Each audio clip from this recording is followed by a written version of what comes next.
Namaskaram and good evening to all.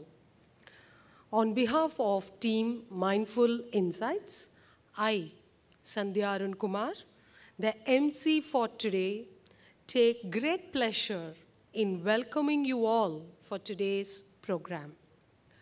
We together believe this evening will be immersed in learning, absorbing, and understanding Bhagavad Gita.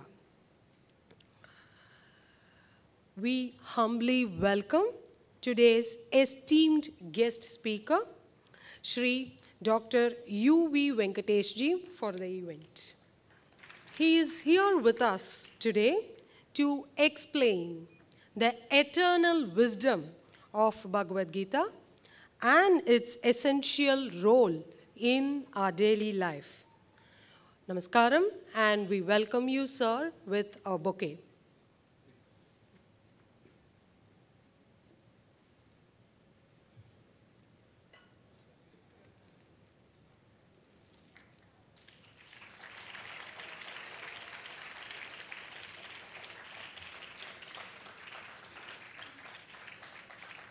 Before moving on, it's time to pay our gratitude and respect to our acharyas and the eternal divine.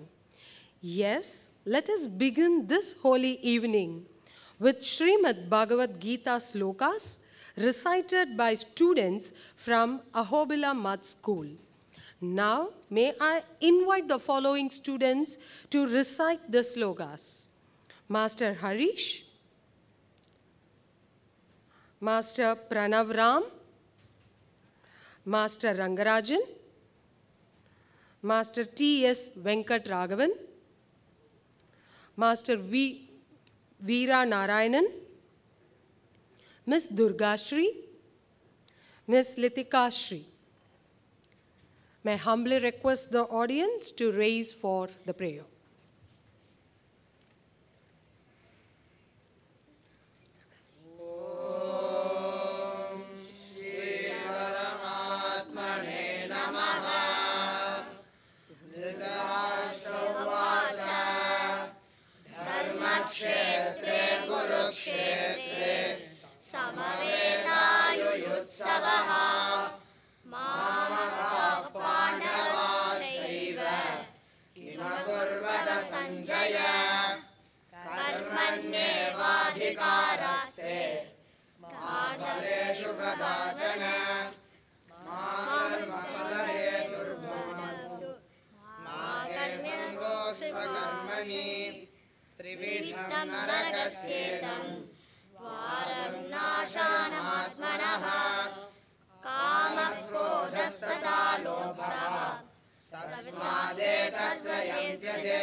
Thank you, students of Ahobila Math School.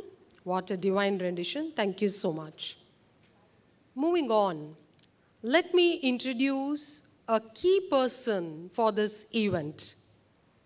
The person who culminated the idea of mindful insights and is responsible for bringing such divine soul all the way from Kumbakonam for us today. He is Mr. Manishankar. Can we have a round of applause for Mr. Manishankar? Thank you. Who was Mr. Manishankar? A small quick introduction about him. Hailing from South India, Sri Manishankar lived his childhood in Western India, where his father was a doctor in the Navy. He is a graduate in business administration. He runs a successful company rendering services in visual media. Having widely traveled for business across European and East Asian countries, he acquired knowledge about trade practices, human relations, and life culture across the world. As years passed, Manishankar's quest to seek knowledge where science and spirituality merge deepened. This quest to seek knowledge translated into the social activity called Mindful Insights. Sri Manishankar also runs a registered trust to provide artificial hands and legs for physically challenged beneficiaries. Dear ladies and gentlemen, boys and girls, presenting to you the social activist, the philanthropist, the man who idealized and curated this program to promote humanity, Sri S. Manishankar will be talking on insights on mindful insights. Over to Sri S. Manishankar. Good evening, all. Namaskarams to Sri Uve Dr. Venkatesh, and namaskarams to the audience gathered here in good number. And I welcome all the students who have come here very eagerly to listen to this wonderful subject of Bhagavad Gita. Well, today we should all congratulate ourselves of our technological development in the world. India has succeeded in sending Chandrayaan-3 to the moon, and it has landed over there in the last three days ago. So let's celebrate our technological success.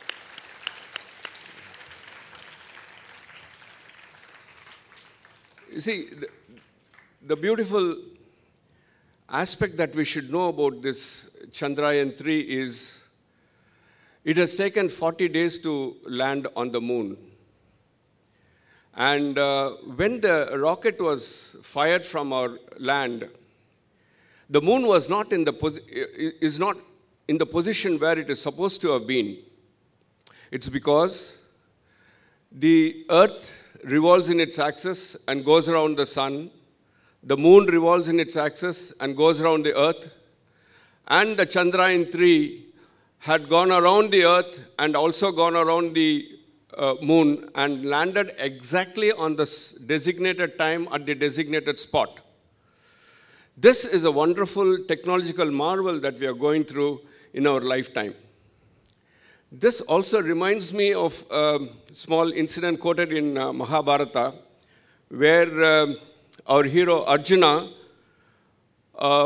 takes it upon himself to aim at a revolving fish above his head, and he aims at the eyes of the fish. He looks down at the pond and then shoots it very successfully.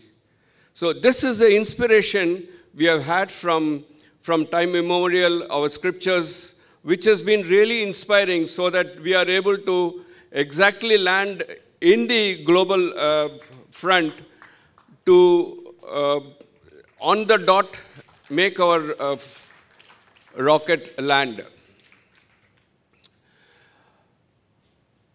The technology is fast growing.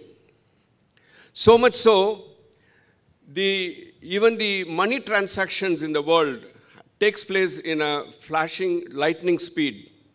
And so at the same speed, the economy changes in the world. Now, when all these things change, it's for the benefit of the humanity. It makes our life easier to live in this planet. At the same time, we should also take note of not missing out on how we should relate to the changing world outside. Once we miss out in relating ourselves to the changing world, the happenings in the outside world takes us in a confusing manner, and we end up with anxieties and miseries and worries. So man also looks at how to improve how to improve his peace of mind, how to lead a good life, how to be happy in the life. These things are very important. And these things are given in the age-old literatures of ours, where we can get a glance into how we should lead a good life.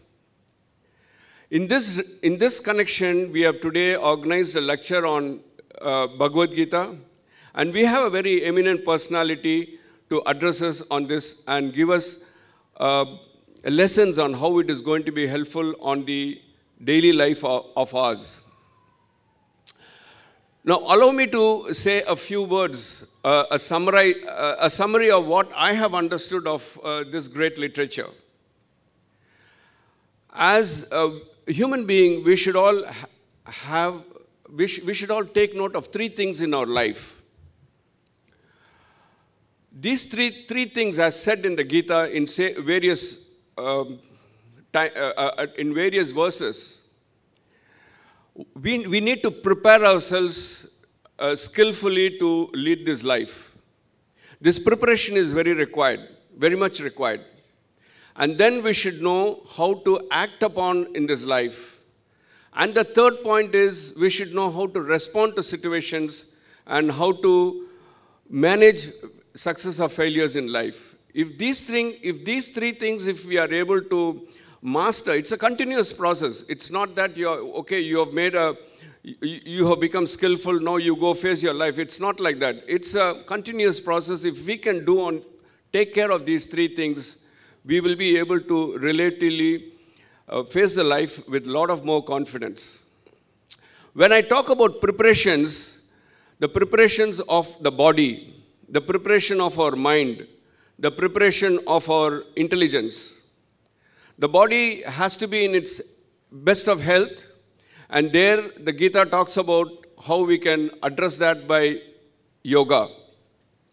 And then the Gita also talks about how to train our mind to be totally surrendered to the Almighty with total love for the Almighty. This is a real mindfulness. And it also tells us how to sharpen our intellect by being able to introspect on the past, meditate on the present, and contemplate on the future. By saying introspecting on the past is to know, to analyze where have we gone wrong, how we can improve upon our things. And to meditate in the present means just focus on what you're doing, not allowing other thoughts to come in. And to contemplate in the future means how we can plan about in taking up our life in a very healthy and positive manner. Now, these things can be reflected in various aspects of our life. For instance, if you want to play a game of cricket, you should first train yourself to play the game. You should understand the rules of the game. Now, this is where the preparedness comes. You must then be able to get onto the field and play the game. When you're batting, you have to focus on the batting. You have to focus on the bowling. You have to focus on the fielding. Now, if you're going to think of something else, if you're going to think that I'm going to hit a century and then you keep thinking about your century, and then if you go to try to bat, there is every possibility that you'll get out. So this is what we should practice in putting our actions in whatever activities we do in. And then whatever be the outcome, whether it is success or failure, we should have that sportsman spirit in our life. As students, if you get 1 mark less or 2 marks less, don't get disheartened. This is a way that this is a better opportunity for you to grow much better in life. This is what Gita tells you. You should know how to respond to the situation. You should know how to take success and failures equally. One comparison I would like to draw with Bhagavad Gita from a Thirukkural with which we are all very familiar with is to say, Karka Kasadara Karpavai Katrapin Nirka Adarkataha. What Thiruvalluvar says first is, whatever you have to gain knowledge, you first gain knowledge, prepare yourself. Now having gained that knowledge, then you stand by it, then you act upon it, then you will know how to respond to it. If this is the way we go around, and this is the biggest lesson we can get out of the Bhagavad Gita, which is given out by Lord Krishna in 18 chapters, 700 verses, and 1400 sentences. It's a wonderful knowledge which has to be given to us by a person who has understood and grasped the knowledge totally. He should be able to give it to us in a way that every one of us here understand what it talks about. Today, we have one such erudite scholar who has been doing yeoman service to the society by his Upanyasams and by spreading his knowledge, by writing books. And we are very fortunate that we have with him, we have his presence here amongst us. He is a doctor by profession, and he is also a highly acclaimed person in Vedas and our scriptures and philosophical knowledge of our culture. When we approached him to address the gathering today to talk on Bhagavad Gita, he very graciously agreed, and he has come all the way from Kumbakonam to address us on this very valuable subject. We should all consider ourselves very fortunate that we are spending this time in our life to get access to this knowledge. This great personality is none other than Dr. Dr. Venkatesh. Let us give him a big hand and invite him to address and give us the knowledge which is very much required by each and every one of us. Thank you so much for giving me this opportunity, and we at Mindful Insights take such opportunities to invite such people and such scholars to address the gathering. We know what we are doing is just a drop in the ocean, but then even if that is going to reach at least a few people to whom it's going to make a difference, we consider our efforts to be successful. With this, a few words, I would like to pass on the mic to our MC of the evening, Dr. Sandhya Arun Kumar. Thank you so much. Relax and be the beneficiary of this knowledge today. Thank you very much.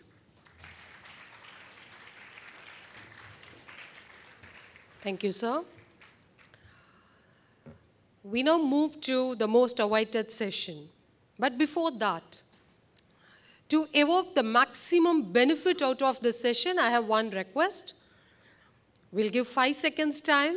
Kindly ensure your mobiles are on silent or switched off, please, so that we get the maximum benefit without any distractions from the session. 5 seconds, please check your mobiles. They are on silent or they are switched off. Thank you so much. We also request, children especially, unwanted movements can be prohibited. Need not move here and there, inside, out during the next 75 minutes so that we get inspiration from each and every word from this divine soul. Thank you. Moving on to the introduction of today's speaker. I understand he doesn't need an introduction, but the protocol demands so. Dr. Sri Uve Venkatesh. First recital of Gita shloka at his school prayer. First creative poetry at his college. First mentor of life, his college professor, ophthalmology professor. First Upanyasam at the age 20 in Nachiarkoil. First 30-day discourse at Kumbakonam during Margazhi. The journey started at the school prayer, successfully continued for more than 13 years, and it is still continuing. Dr. Shri U.V. Venkatesh has been delivering a lot of discourses in various temples in India, abroad, TV channels, YouTube channels. Dr. U.V. Venkatesh has been a keen disciple of many acharyas, although his samashrayanam, that is, the acharya with whom he took complete shelter and learned, happened at the lotus feet of Koil Kandadai, Sirupuliyur, Sadasatvam, Sri Uve, Thiruppavai Annan Swami. His current trending projects, if I am allowed to say so, authoring a series, Anantanukku Ayiram Namangal, in Dinakaran magazine, explaining the 1,000 names of Lord Narayana with a story. Second, delivering a discourse in YouTube and Sri Shankara TV, 1,000 names, 1,000 stories regarding Vishnu Sahasranama. He has authored many books. He has received many titles since 2013 till date. Let me mention few recent significant ones. Chitrakudam, Dr. A.V.R. Swami gave him the title Vaishnava Ratna in the year 2015. The youngest ever recipient of this award at 24 years of age. Yes. In the year 2020, Los Angeles Divya Prabandham group gave him the title Sri Ramanuja Seva Shri.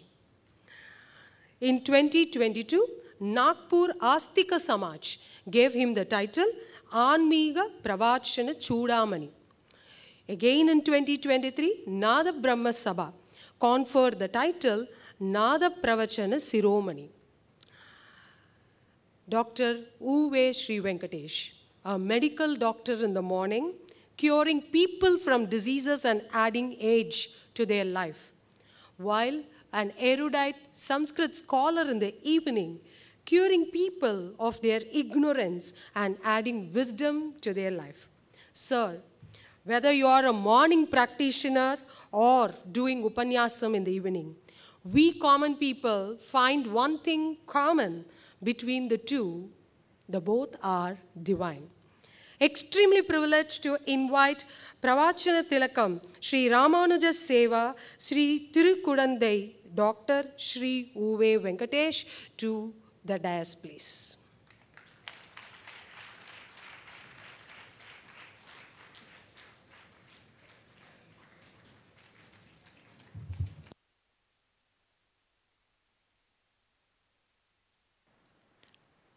Suchakra Varadacharyam Shuddha Sattva Guruttamam Srinidhi Raghavam Vande Hyapara Karunakaram Srimad Ramanujau Vande Gita Tadbhashya Dayinau Vamshalankrita Hastabjau Goda Natha Sahodarau.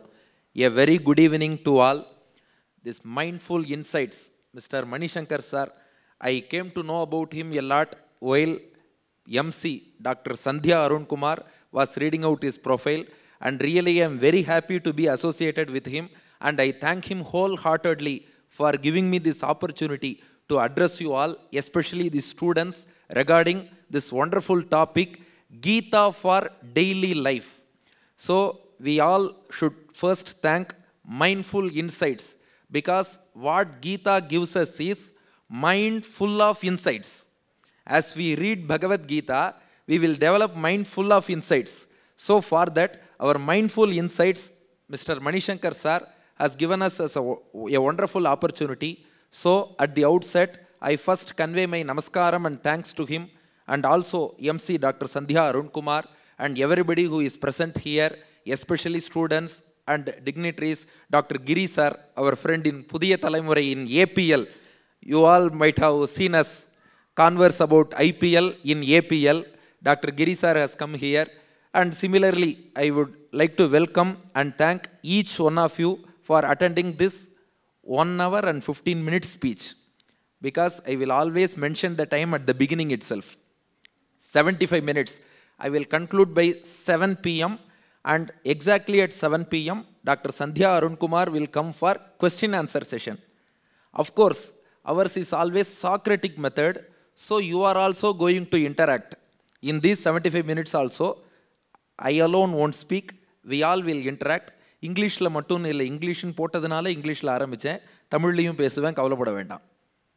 So Gita for daily life. What is Bhagavad Gita? You might have heard a shloka, Sarvopanishado Gavaha Dogdha Gopala Nandanaha Partho Vatsas Sudhir Bhokta Dugdham Gitamritam Mahat. We know Lord Krishna is a cowherd. He reared a lot of cows. Now, this cowherd Lord Krishna, he bought a cow called Upanishads. What he did is, he kept Arjuna as the calf. We need a calf to milk the cow. To milk the Upanishadic cow, Krishna kept Arjuna as calf. Krishna is the cowherd. He extracted milk from Upanishads. That milk is called Bhagavad Gita, and he distributes the milk to all people all over the world. பால்காரர்னா என்ன பண்ணுவார்? கண்ணுக்குட்டியை பக்கத்தில் நிறுத்துவார், மாட்டுக்கிட்டேருந்து பால் கறப்பார், பாலை கொண்டு வந்து வந்தேண்டா பால்காரன்னு எல்லாருக்கும் distribute பண்ணிடுவார். கிருஷ்ணன் யாரு? ஆயன், ஆயர் குலத்தினில் தோன்றும் அணிவிளக்கு. So what he did was, Upanishads are the cows. It is very difficult to understand the meanings of Upanishads directly. It is similar to trying to find out milk from the body of the cow. When we look at the body of the cow, or when we try to extract milk from the cow, we will receive a big kick only, strong kick. Similarly, it is very difficult to understand Upanishads. Upanishad is a cow, but Lord Krishna comes as a cowherd. He keeps Arjuna as the calf. He milks the cow, extracts the milk called Bhagavad Gita, and distributes to the wise people all over the world. That is this shloka, Sarvopanishado Gavaha Dogdha Gopala Nandanaha Partho Vatsaha Sudhir Bhokta Dugdham Gitamritam Mahat. 5 metaphors are there. First metaphor is Sarvopanishado Gavaha. Upanishads are the cows. Dogdha Gopala Nandanaha. 2. The cowherd is Krishna. Number 3. Partho Vatsaha. The calf is Arjuna. Sudhir Bhokta. Now, the person who drinks the milk, all the wise people. 5. What is the milk? Dugdham Gitamritam Mahat. The Amritam, nectar of Gita is that milk. Now, with the help of Ramanuja's commentary to Bhagavad Gita, the great Acharya Ramanuja, 1000 years ago, blessed us with a wonderful commentary to Bhagavad Gita. Using that commentary, Gita Bhashyam of Ramanuja. Now, let us look into Bhagavad Gita, how Gita helps us in our daily life. Bhagavad Gita has got a lot of treasures. Amongst those treasures, let us just take a drop, like Sir said in introduction. Among that ocean, we take a drop for our daily life. How Bhagavad Gita helps us. We will discuss that based on Ramanuja's Bhashyam. Rather than discussion, it will be an interaction. Now, when we think of Bhagavad Gita, what scene flashes across your mind? Students are open to answer. Bhagavad Gita என்று நினைத்ததும் உங்கள் மனதில் வரக்கூடிய காட்சி என்ன? ஏதாவது பதில்கள்? பகவத் கீதை அப்படின்னு நினைச்சா உடனே ஒரு சீன். போர்க்களம், குருக்ஷேத்திர போர்க்களம். 7 அக்ஷௌகிணி பாண்டவ சேனை ஒரு புறம், 11 அக்ஷௌகிணி கௌரவ சேனை மறுபுறம், 2 சேனைகளுக்கு மத்தியிலே தேரோடு அர்ஜுனன், தேரோட்டும் பார்த்தசாரதியாக கிருஷ்ணன். அந்த கிருஷ்ணன் அர்ஜுனனுக்கு உபதேசம் செய்கிறான். அந்த காட்சி பேக்ரவுண்ட்லையும் அதனால தான் போட்டா பாருங்க. ஏன்னா கீதைன்னு சொன்னால் இந்த காட்சி இல்லைன்னா அதை கீதைன்னே ஒத்துக்க மாட்டா. So whenever you think of Bhagavad Gita, this scene is etched in all our minds. Immediately this scene flashes across our minds. That scene is, it is a remarkable scene. The epic battlefield of Kurukshetra, 7 Akshauhini Pandava army on one side, 11 Akshauhini Kaurava army on the other side. Now Arjuna, he is entering into the arena. His chariot is driven by our own Lord Parthasarathi, Lord Krishna. He is the charioteer because Lord Krishna is always in the driver's seat. So he is driving. For our lives also, Lord is always in the driver's seat. So he is Parthasarathi. He is driving. Arjuna enters the battlefield. So Pandava Sena count is 7 Akshauhini. Kaurava Sena 11 Akshauhini. What is 1 Akshauhini?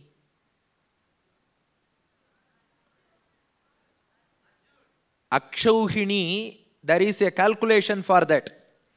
1 Akshauhini is comprised by 21,870 elephants, 21,870 chariots, 65,610 horses, 1,09,350 foot soldiers. They say Ratha, Gaja, Toraga, Padadigal. In English they say elephantry, chariotry, cavalry, infantry.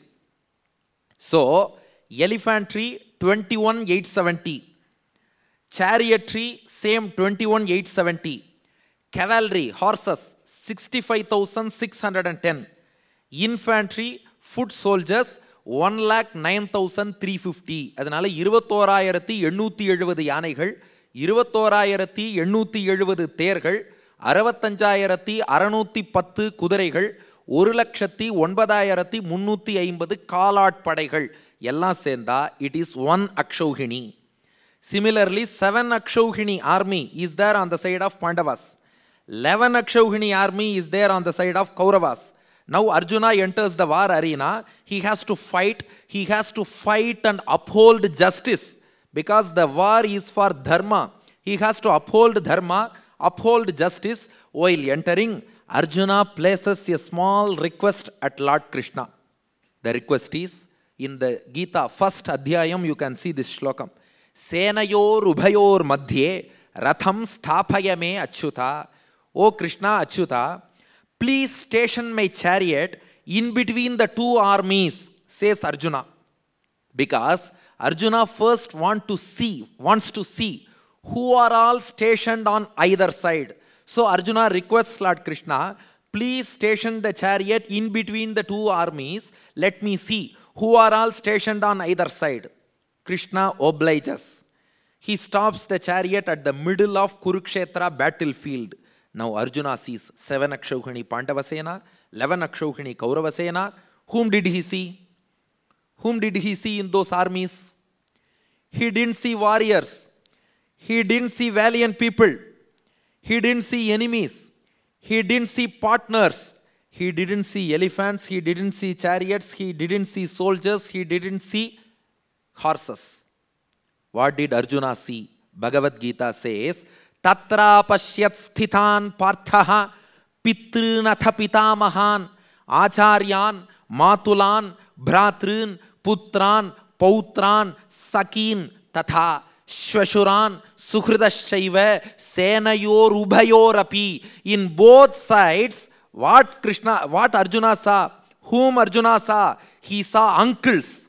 He saw grandpas. He saw in-laws. He saw teachers, gurus. He saw brothers. He saw his sons. He saw his grandsons. He saw his friends, his well-wishers on both sides. So he didn't see them as soldiers. He didn't see them as warriors seated on horses or elephants or chariots.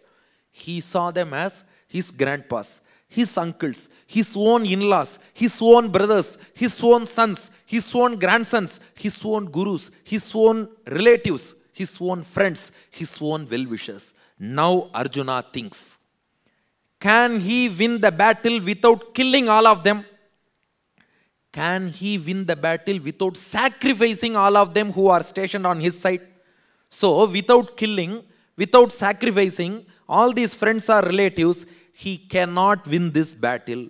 Now Arjuna thinks, how can I kill my own relatives? How can I be the cause for the death of my own gurus and friends? He thinks, the purpose of victory itself. நம்ம எதுக்காக ஜெயிக்கணும்? சொந்தக்காரர்களோடு நண்பர்களோடு சேர்ந்து ராஜ்யத்தை அனுபவிக்கத்தான் ஜெயிக்கணும். The purpose of victory itself is to enjoy the riches of the kingdom along with our relatives and friends. What will be there to enjoy if I myself kill all of them?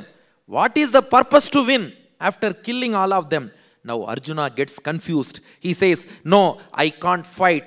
His Gandiva drops from his hand. Gandivam sramsate hastat tvakchaiva paridahyate nacha shaknomi avasthathum brahmativa cha me manaha. Gandiva drops from his hand. Arjuna's skin starts burning. He is unable to stand. His mind is swiveling. His mind is revolving. He doesn't know what to do. Visrujya sasharam chapam shoka samvigna manasaha. Arjuna breaks down in the middle of the battlefield. This particular scene, this is called Arjuna Vishada Yogam. The first adhyayam of Bagavad Gita, Arjuna breaking down in the middle of the battlefield, crying, helpless. He has dropped his Gandiva. Tamilla Vil Vijayan grom. Villaye botachu. Apra enna Vijayan. So he has dropped his bow, dropped his arrows. He has dropped his confidence also. He has dropped his intention to fight also. Breaks down in the seat of his chariot. This scene flashes across each one of your mind whenever we think of Bhagavad Gita. Now, this particular scene, Arjuna breaking down in the middle of the battlefield, this is not an isolated incident in an epic. This is an incident, but not a mere isolated incident in an epic. இது வெறும் மகாபாரதத்தில் மட்டும் நடந்த ஒரு காட்சி கிடையாது.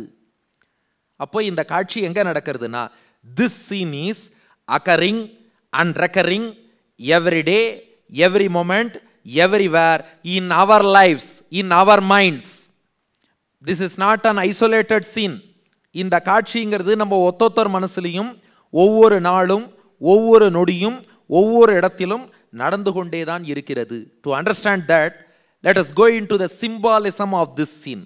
Now back to start. What is it back to start? You started and spoke for 15 minutes. Back to start. Is it? Yes. But from a different perspective. We just go back to the start. 7 Akshauhini Pandavasena, 11 Akshauhini Kauravasena, Kurukshetra. Our mind is Kurukshetra. In the Kurukshetra Porkalam என்பது நம்ம மனசு. Our mind is Kurukshetra. 7 Akshauhini Pandavasena on one side. 11 Akshauhini Kauravasena on other side. Are there in our minds? Yes. Our positive thoughts, noble thoughts constitute 7 Akshauhini Pandavasena. Our evil thoughts, negative thoughts constitute 11 Akshauhini Kauravasena. Please note that negative thoughts are always more in number and more dominant than our positive thoughts. அப்போ நம்ம மனசு தான் குருக்ஷேத்திரம். 7 அக்ஷௌகிணி பாண்டவ சேனைங்கிறது நம்ம நல்ல எண்ணங்கள், 11 அக்ஷௌகிணி கௌரவ சேனைங்கிறது நம்ம தீய எண்ணங்கள் ஆர் நெகட்டிவ் தாட்ஸ். எங்கேயுமே பார்த்தா நல்லதை விட கெட்டது தான் அதிகமாக இருக்குது. அது உலக வழக்கம். அப்போ மனசுலையும் 7 அக்ஷௌகிணி நல்லதுன்னா 11 அக்ஷௌகிணி கெட்டது. 7 அக்ஷௌகிணி பாசிட்டிவ் எண்ணங்கள் வந்தால் 11 அக்ஷௌகிணி நெகட்டிவான எண்ணங்கள், எதிர்மறை எண்ணங்கள் வந்து இதை அழிக்க பார்க்கறது. Now, this Jivatma is Arjuna. Every one of us is Arjuna. Now, take up your everyday life. People from many walks of life have assembled here. You may be a doctor or engineer or teacher or student, lawyer, auditor or scientist or upanyasakar or whatever it is. இங்கே ஒரு டாக்டராக இருக்கலாம், இன்ஜினியராக இருக்கலாம், ஸ்டூடெண்ட்டாக இருக்கலாம், டீச்சராக இருக்கலாம், ஆடிட்டராக இருக்கலாம், யாரோ ஒருத்தர். Every one of us are Arjunas. We are all Arjunas. Our minds are all Kurukshetras. Every day we encounter such mental wars. Always in our mind called Kurukshetra, our good thoughts and bad thoughts clash against each other and we land up in confusion, stress, depression, tension, etc., etc. and what not. அப்போ ஒவ்வொரு நாளும் நம்ம மனசில் பார்த்தா ஒரு பக்கம் பாண்டவ சேனை, இன்னொரு பக்கம் கௌரவ சேனைன்னு சொல்லி இந்த நல்லெண்ணங்கள் தீய எண்ணங்கள் இருந்துண்டு இந்த ரெண்டு எண்ணங்களும் டைலமா. எதை பண்ணணும்னு எடுத்தாலும் இந்த டைலமானு வந்து நம்ம மனசுக்குள்ளேயே ஒரு மன போராட்டம், ஒரு mental turmoil that leads at to depression, stress, tension, fatigue and everything. That is breaking down of Arjuna. Arjunan சோர்ந்து போய் உக்காந்தான்னா அன்னைக்கு ஒரு நாள் அர்ஜுனன் உட்காரல. நம்ம ஒத்தொத்தருமே அர்ஜுனன் தான். நம்ம மனசெல்லாம் குருக்ஷேத்திரமா இருக்கு. நல்ல எண்ணங்களுக்கும் தீய எண்ணங்களுக்கும் போராட்டம் நடக்க அத்தனை பேரும் குழம்பி வாழ்க்கையில். அதுவும் Gita is relevant for any time. அன்னைக்கு அர்ஜுனன் இல்லை, இன்னைக்கு சொல்றோமே, அன்னைக்கு கூட இவ்வளோ ஸ்ட்ரெஸ் இருந்தது இல்லை. இன்னைக்கு பார்த்தா life style diseases, stress, tension, because of that BP, sugar, high cholesterol, thereby leading to cardiovascular diseases, stroke, everything. But Bhagavad Gita is a remedy to all these things. Now, every Jivatma, Arjuna, is in a confused state. Now, this Arjuna has got two options. Now, go back to that scene. Arjuna is broken down. He has got two options. Option 1, option 2. What are they? Option 1, he can join with Pandava army, do his duty, fight against Kaurava army and uphold justice. This is option number 1. Option number 2, he can show mercy on Kaurava army, my own relatives, my own gurus, my own friends. He can show mercy on them. He can retreat from the battle, give up the fight for justice. So option 1, leave all attachment, be bold, be sincere, do your duty, join with Pandava army, fight against Kaurava, uphold justice. Option 2, show mercy on Kaurava army, retreat, give up the fight for justice. அப்போ ஒன்று கடமை தான் முக்கியம்னு சண்டை போடலாம், இல்லை எனக்கு பாசம்தான் முக்கியம்னு பின்வாங்கி தர்மத்தை விட்டுடலாம். அப்போ தர்மமா பாசமா, தர்மத்துக்கு பின் பாசமா, நீதிக்கு பின் பாசமா, பாசத்துக்கு பின் நீதியா என்னன்னு முடிவெடுக்கணும். Now what is the decision? Similarly, each Jivatma in this mental turmoil has got two options. Each Jivatma, every individual soul, we say we are all Jivatmas, individual soul. We encounter such mental turmoil every day, left with stress and tension. Ultimately, we land up with two options in our mental dilemma or turmoil. What are those two options? Option 1, அர்ஜுனாவுக்கு முதல் option என்ன?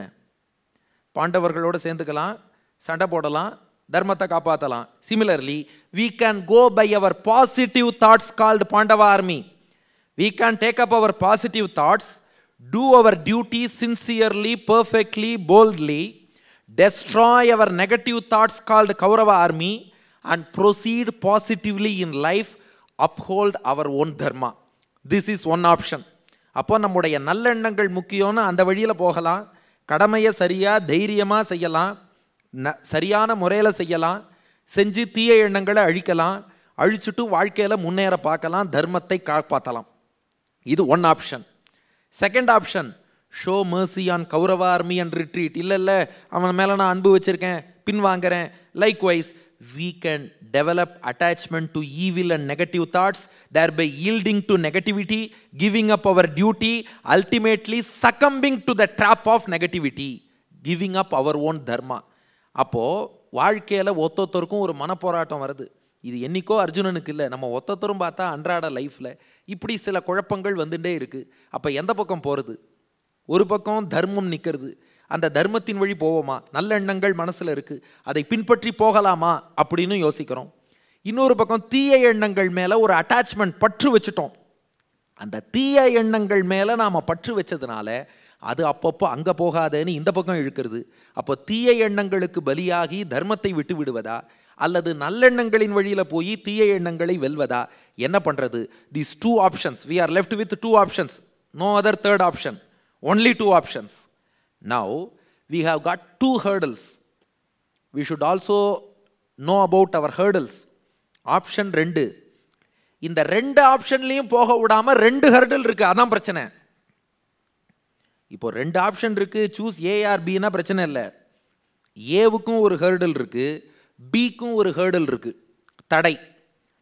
அது என்ன தடைனா, ஏக்கு option 1க்கு வருவோம், positive thoughts, அதோடு போவோம், கடமையை சரியாக செய்வோம்னா அங்கே என்ன ப்ராப்ளம்னா, our attachment to negative thoughts stops us from moving towards our duty. அர்ஜுனனுக்கு என்ன ப்ராப்ளம்? அவன் பாட்டுக்கு கடமையை செய்யலாமேன்னா கௌரவர்கள் மீது அன்பு வச்சுட்டான். சுவாமி ஆளவந்தார் சேஸ் அஸ்தான ஸ்நேகம். அன்பு வைக்கக்கூடாத இடத்துல வைக்கக்கூடாது, வைக்க வேண்டிய இடத்துல மட்டும்தான் வைக்கணும். So Arjuna has got some attachment towards the Kauravas. So attachment towards negativity is a hurdle from helping you to move towards positivity. So if you want to move towards positivity, if you wish to move towards your duty, your attachment to negative thoughts come as hurdle. Now take the second hurdle. Okay, அப்ப தர்மத்தையே விட்டுடலாம், நெகட்டிவிட்டிக்கே போயிடலாமான்னா, our inner conscience prevents us from forsaking our duty and succumbing to negativity. மனசாட்சி, inner conscienceனு ஒன்று இருக்கு இல்லையா, நெஞ்சுக்கு தேவை மனசாட்சி, அது நீதி தேவனின் அரசாட்சிங்கிறா. அப்போ அந்த inner conscienceனு ஒன்று இருக்கு, that prevents us from succumbing to negativity, that doesn't allow us to forsake our duty. So one side positivity is an option, negativity is another option. Okay, shall we go to positivity? Our attachment to negativity comes as a hurdle. Okay, shall I go to negativity? Our inner conscience comes as hurdle. So we are in a fix. அப்போ இருக்கிற option ரெண்டு தான். நல்ல எண்ணங்களை பின்பற்றி போகலாம், கெட்டதை ஜெயிக்கலான்னா, ஆனால் கெட்டது மேலே நாம் ஒரு பற்று வச்சுட்டோம், அது போக விட மாட்டேங்கிறது. சரி, கெட்டதுக்கே போய் விழுந்துடுறேன்னா மனசாட்சி அங்கேயும் அலோ பண்ண மாட்டேங்கிறது. இதுதான் அர்ஜுனனுக்கும் நிலைமை. பாண்டவர்களோடு சேர்ந்து சண்டை போடுறேன்னா அங்கே அவன் உறவுக்காரனாக இருக்கானே, நண்பனாக இருக்கானே, போயிடுவானோன்னு பயமாக இருக்குது. சரி வேண்டாம், போறையே கைவிட்டுடலாமான்னா அதுக்கும் மனசாட்சி இடம் கொடுக்கல. That is the dilemma in everyday life. Every one of us is facing that. Now how to proceed? I gave two options, but both options has got a hurdle each. How to proceed? The only way is to surrender to God. We have got no other go. That's why Arjuna surrenders to Lord Krishna in the second adhyayam of Bhagavad Gita. Very, very important shlokam. Arjuna says, Karpanya doshopahata swabhavaha prichhami tvam dharma sammudha chetaha yachreyasyan nishitam bruhitanme shishyasteham shadhimam tvam prapannam. Oh Lord Krishna, I don't know anything, because I can't decipher what is dharma and what is adharma. I can't understand what to do and what not to do. I can't understand whether to do it or not. My grand preceptor, Ashukavi Villur Swami, he prays to Lord Sharngapani of Kumbakonam. He says, Agnyoham hitametatetahitam tasmad idam karyamiti yetanneti vivichya veditumaho kanama shaktirmama yekam tvam sharanam gatosmi bhagavan Sri Komalamba pate yenme syat uchitam hitam tadakhilam karyam tvayaiva prabho. He prays to Lord Sharngapani, Arava Mudalvan, the insatiable nectar of Kumbakonam. My grand preceptor prays to him, Oh God, I am an ignorant person. I am an idiot. I don't know what is right and what is wrong. I don't know what to do and what not to do. I don't know what is good for me. I don't know what is bad for me. But I know one thing. I don't know what is good, what is bad. I don't know what is right, what is wrong. I don't know what to do, what not to do. But I know one thing. What's that one thing? You are my sole refuge. That I know. ஒரே புகலிடம்னு சொல்றேன் இல்லையா, my only shelter is your lotus feet. That I know very well. So please accept me and please guide me in the right direction. That's what Arjuna says here. Karpanya doshopahata swabhavaha prichhami tvam dharma sammudha chetaha yachreyasya nishitam bruhitanme shishyasteham shadhimam tvam prapannam. So Arjuna surrenders to the Lord. One side positive thoughts, other side negative thoughts. If I try to go with positive thoughts, my attachment comes on the way. If I try to go with negative thoughts, my inner conscience prevents me. So how to proceed? Please guide me. Arjuna surrenders at the feet of Lord Krishna. Now Krishna starts doing Upadesham for Arjuna. That Upadesham is called Bhagavad Gita. In the Bhagavad Gita, Arjunanukku mattuma?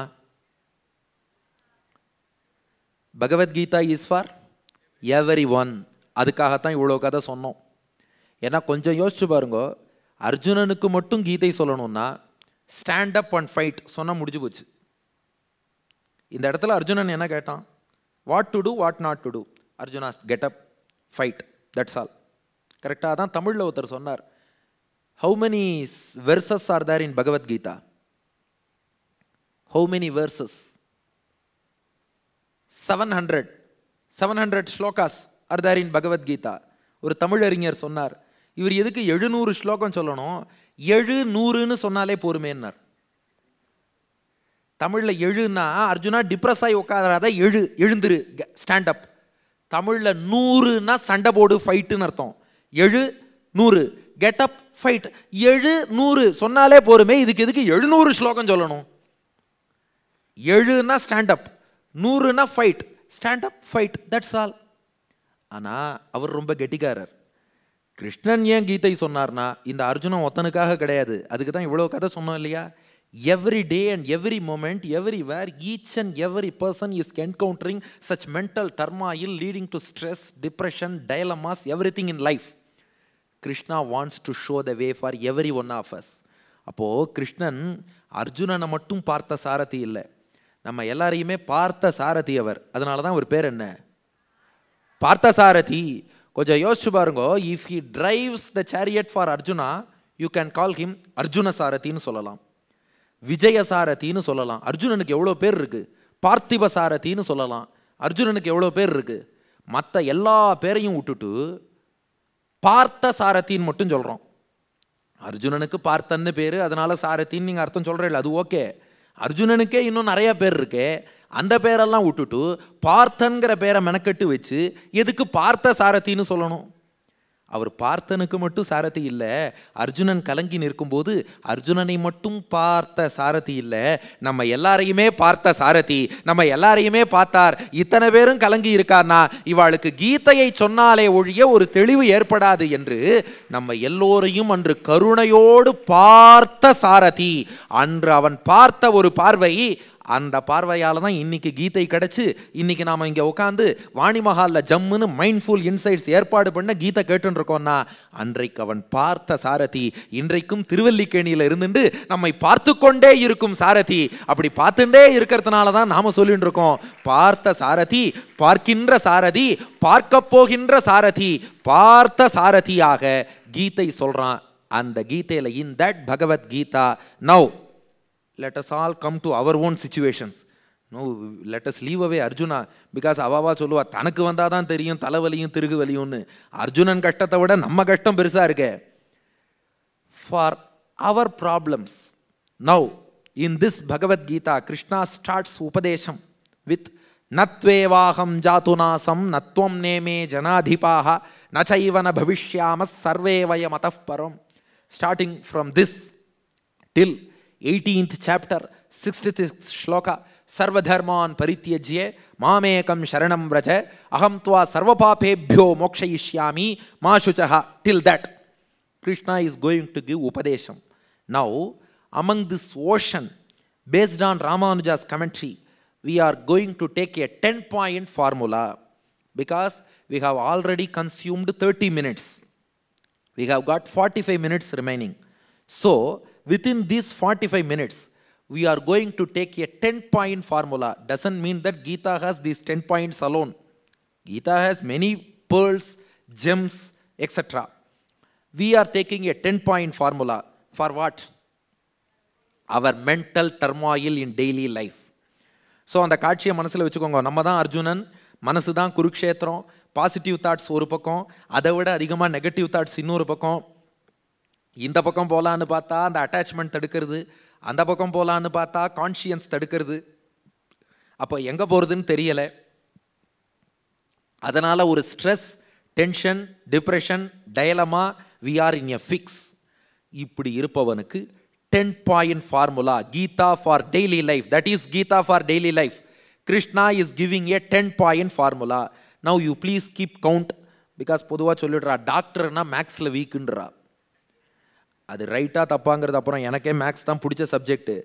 அதனால் அது என்ன ஒன்று பண்ணிவிடுறான்னா MBBSனாலே mostly bound to biology சப்ஜெக்ட்னு எங்களுக்கெல்லாம் பேர் வச்சுட்றா. MBBSக்கு வேறு expansion வந்து மெடிசினே பெக்கலாரியஸ் சர்ஜிக்கேன்னு நாங்கள் சொல்கிறோம். But usually they say MBBS means they are mostly bound to biology subject, so they won't be interested in mathematics. So content is mine, count is yours. 10-point formula. Point number 1 from Lord Krishna. Krishna says the first advice, we are in a fix, whether to move positively or negatively. One side, our attachment comes as hurdle, other side, conscience comes as hurdle. We are in a fix. First advice from Lord Krishna, remove your attachment to negative thoughts. Krishna says, Kutastva kashmalamidam vishame samupasthitam anarya jushtam asvargyam akirtikaram Arjuna. Arjuna, you first leave your attachment towards negative things, evil thoughts. Because, please remember, in life we should have compassion. We should show love. We should show mercy. We should sympathize. We should empathize. Yes, all these gunas, all these attributes, qualities should be with us.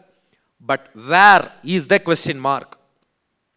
Krishna says, when it comes to discharging your duty, when it comes to our duty, we should leave all our preference and prejudice. When it comes to your duty, you should do your duty without any partiality.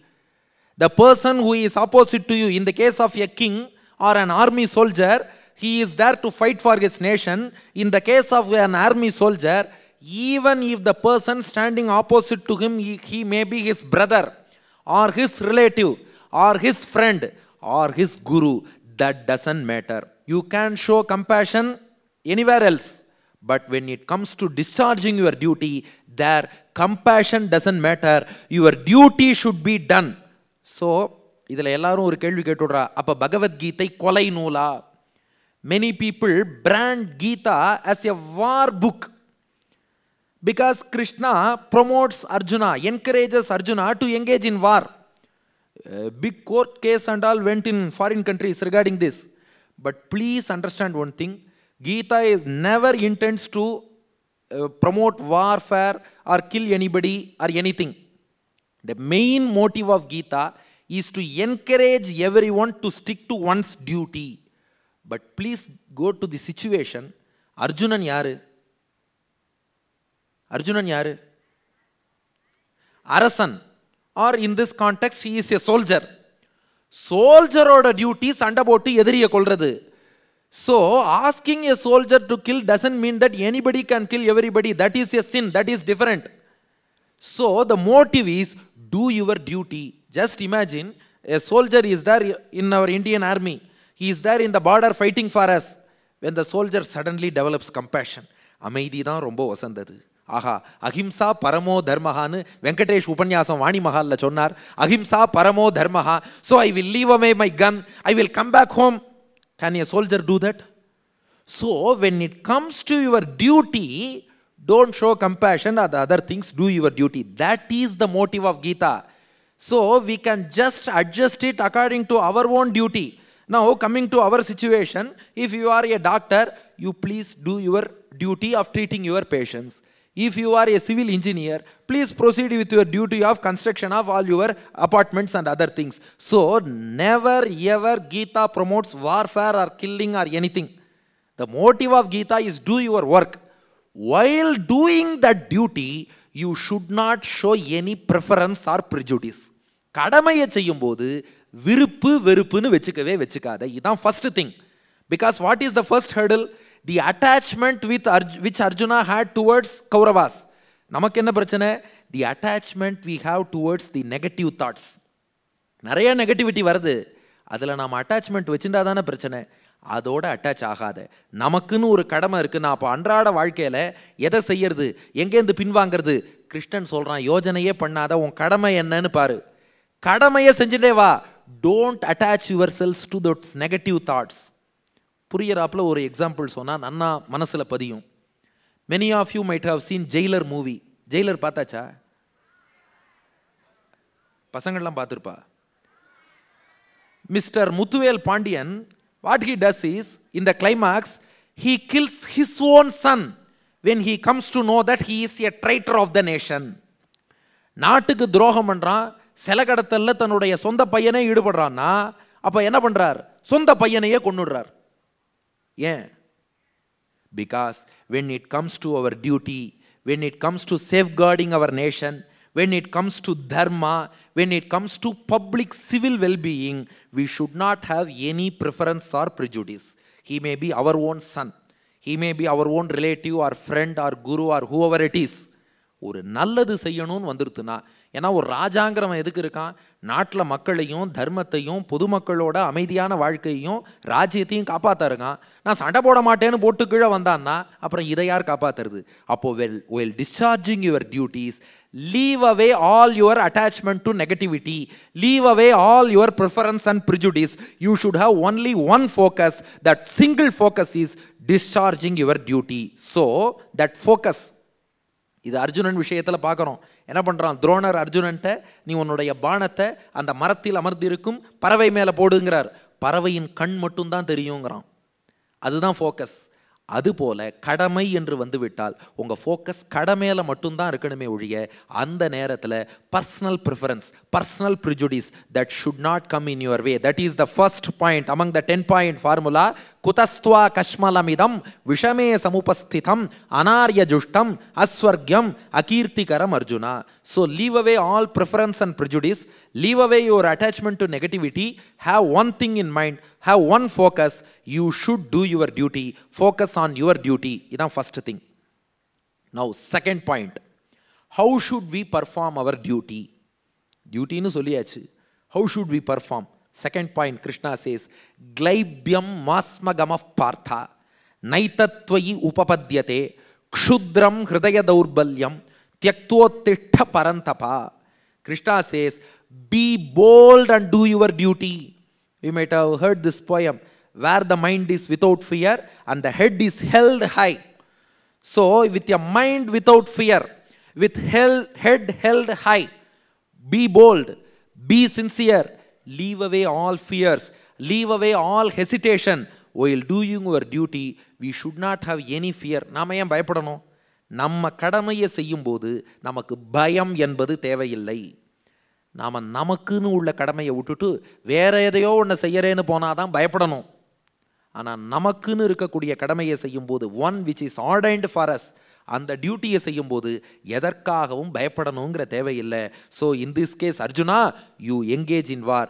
You need not worry or get afraid about anything. That is the second advice given by Lord Krishna.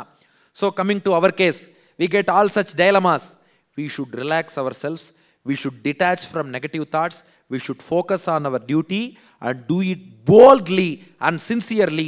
We should not worry or get afraid of anything when we are doing our duty, because if a person does his duty properly, God will come to his rescue. That is for sure. இது ஏதோ exaggeration மட்டும் நினைக்க வேண்டாம். ஏன்னா பகவான் உலகத்தை படைச்சிருக்காருனா, ஒத்தொத்தருக்கும் ஒரு கடமை கொடுத்துருக்காருனா, இறைவன் மனசில் ஒரு கணக்கு பண்ணி தான் ஒத்தொத்தருக்கும் கடமை கொடுத்துருக்கான். இந்த உலகத்தில் யாருமே வீணாக பிறக்கவில்லை. இந்த உலகத்தில் எந்த ஒரு டெக்ஸ்ட்டும் வீணாக உருவாகவில்லை. நாம் நினைப்போம், இன்றைக்கி ஒரு புத்தகத்தை பார்த்துட்டு இது எனக்கு பிரயோஜனம் இல்லைன்னு நினைப்போம். ஹூ நோஸ், இன்னொருத்தருக்கு அது பிரயோஜனமாக இருக்கலாம். தொலைக்காட்சியில் இன்றைக்கி ஒரு நிகழ்ச்சியை பார்த்துட்டு இதனால் யாருக்கு பிரயோஜனம் நாம் நினைக்கலாம். அதனால் பயனடைபவர் யாரோ ஒருத்தர் ஏதோ ஒரு மூலையில் இருப்பார். உலகத்தில் யாரையுமே, எந்த ஒரு கடமையுமே, எந்த ஒரு நூலையும், எந்த ஒரு கருத்தையும், எந்த ஒரு சித்தாந்தத்தையும் இறைவன் சும்மா படைக்கலை. ஏதோ ஒரு காரணம் இருக்குது. அது நம்ம மனசுக்கு புரியாது, நம்ம புத்திக்கு புரியாது. But there is something, some rationale behind everything in this world. That is why the world is functioning. Otherwise it can't function. So God has got some plans. So if He has created us in this way and He has ordained us with such kind of a duty, then it is the divine will of Lord. So boldly we can do our duty. God will come for our rescue. This is the second thing. So whatever your duty, please be bold, be sincere, proceed with our duty. If we do so, with the grace of God, we will get clarity of mind and purity of mind by doing our duty.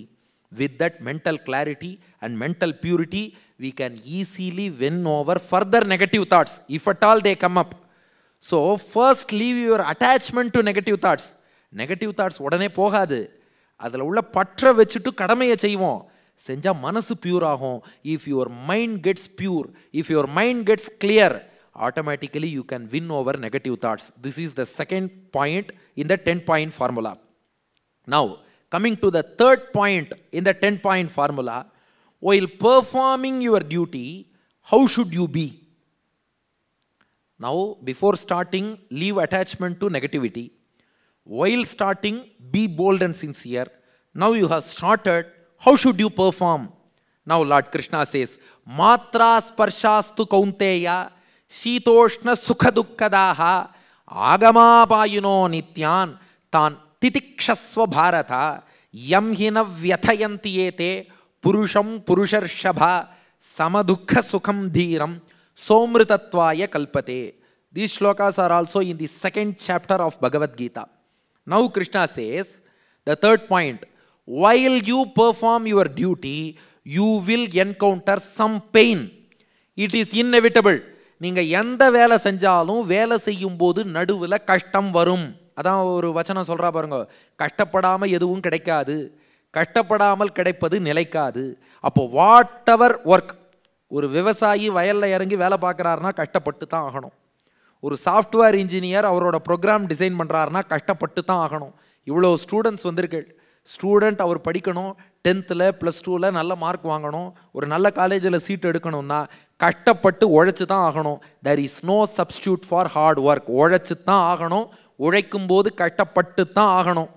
ஆனால் what Krishna says is, pain is inevitable. When you perform your duty, you are bound to experience some difficulties, some pain. Chance illa adu pattu dhaan aganum. But Krishna gives a remedy or a solution. What is that solution? If you consider that pain itself as pleasure, and the sumayaye suvaya nanachuko, consider that pain itself as pleasure and do your duty, that will take you to ultimate bliss. Because இன்னைக்கு படிக்கும்போது கஷ்டமாக கூட இருக்கலாம். ஆனால் என்ன நினைக்கணும்னா, இன்னைக்கு நாம் கஷ்டப்பட்டு படித்தா எதிர்காலத்தினால் நாம் எவ்வளோ பெரிய ஆளாக வருவோங்கிறத அதை நினச்சி பார்த்துப்போம். அதை நினச்சி பார்த்தா இன்னைக்கு படுற கஷ்டங்கிறது கஷ்டமாக தெரியாது.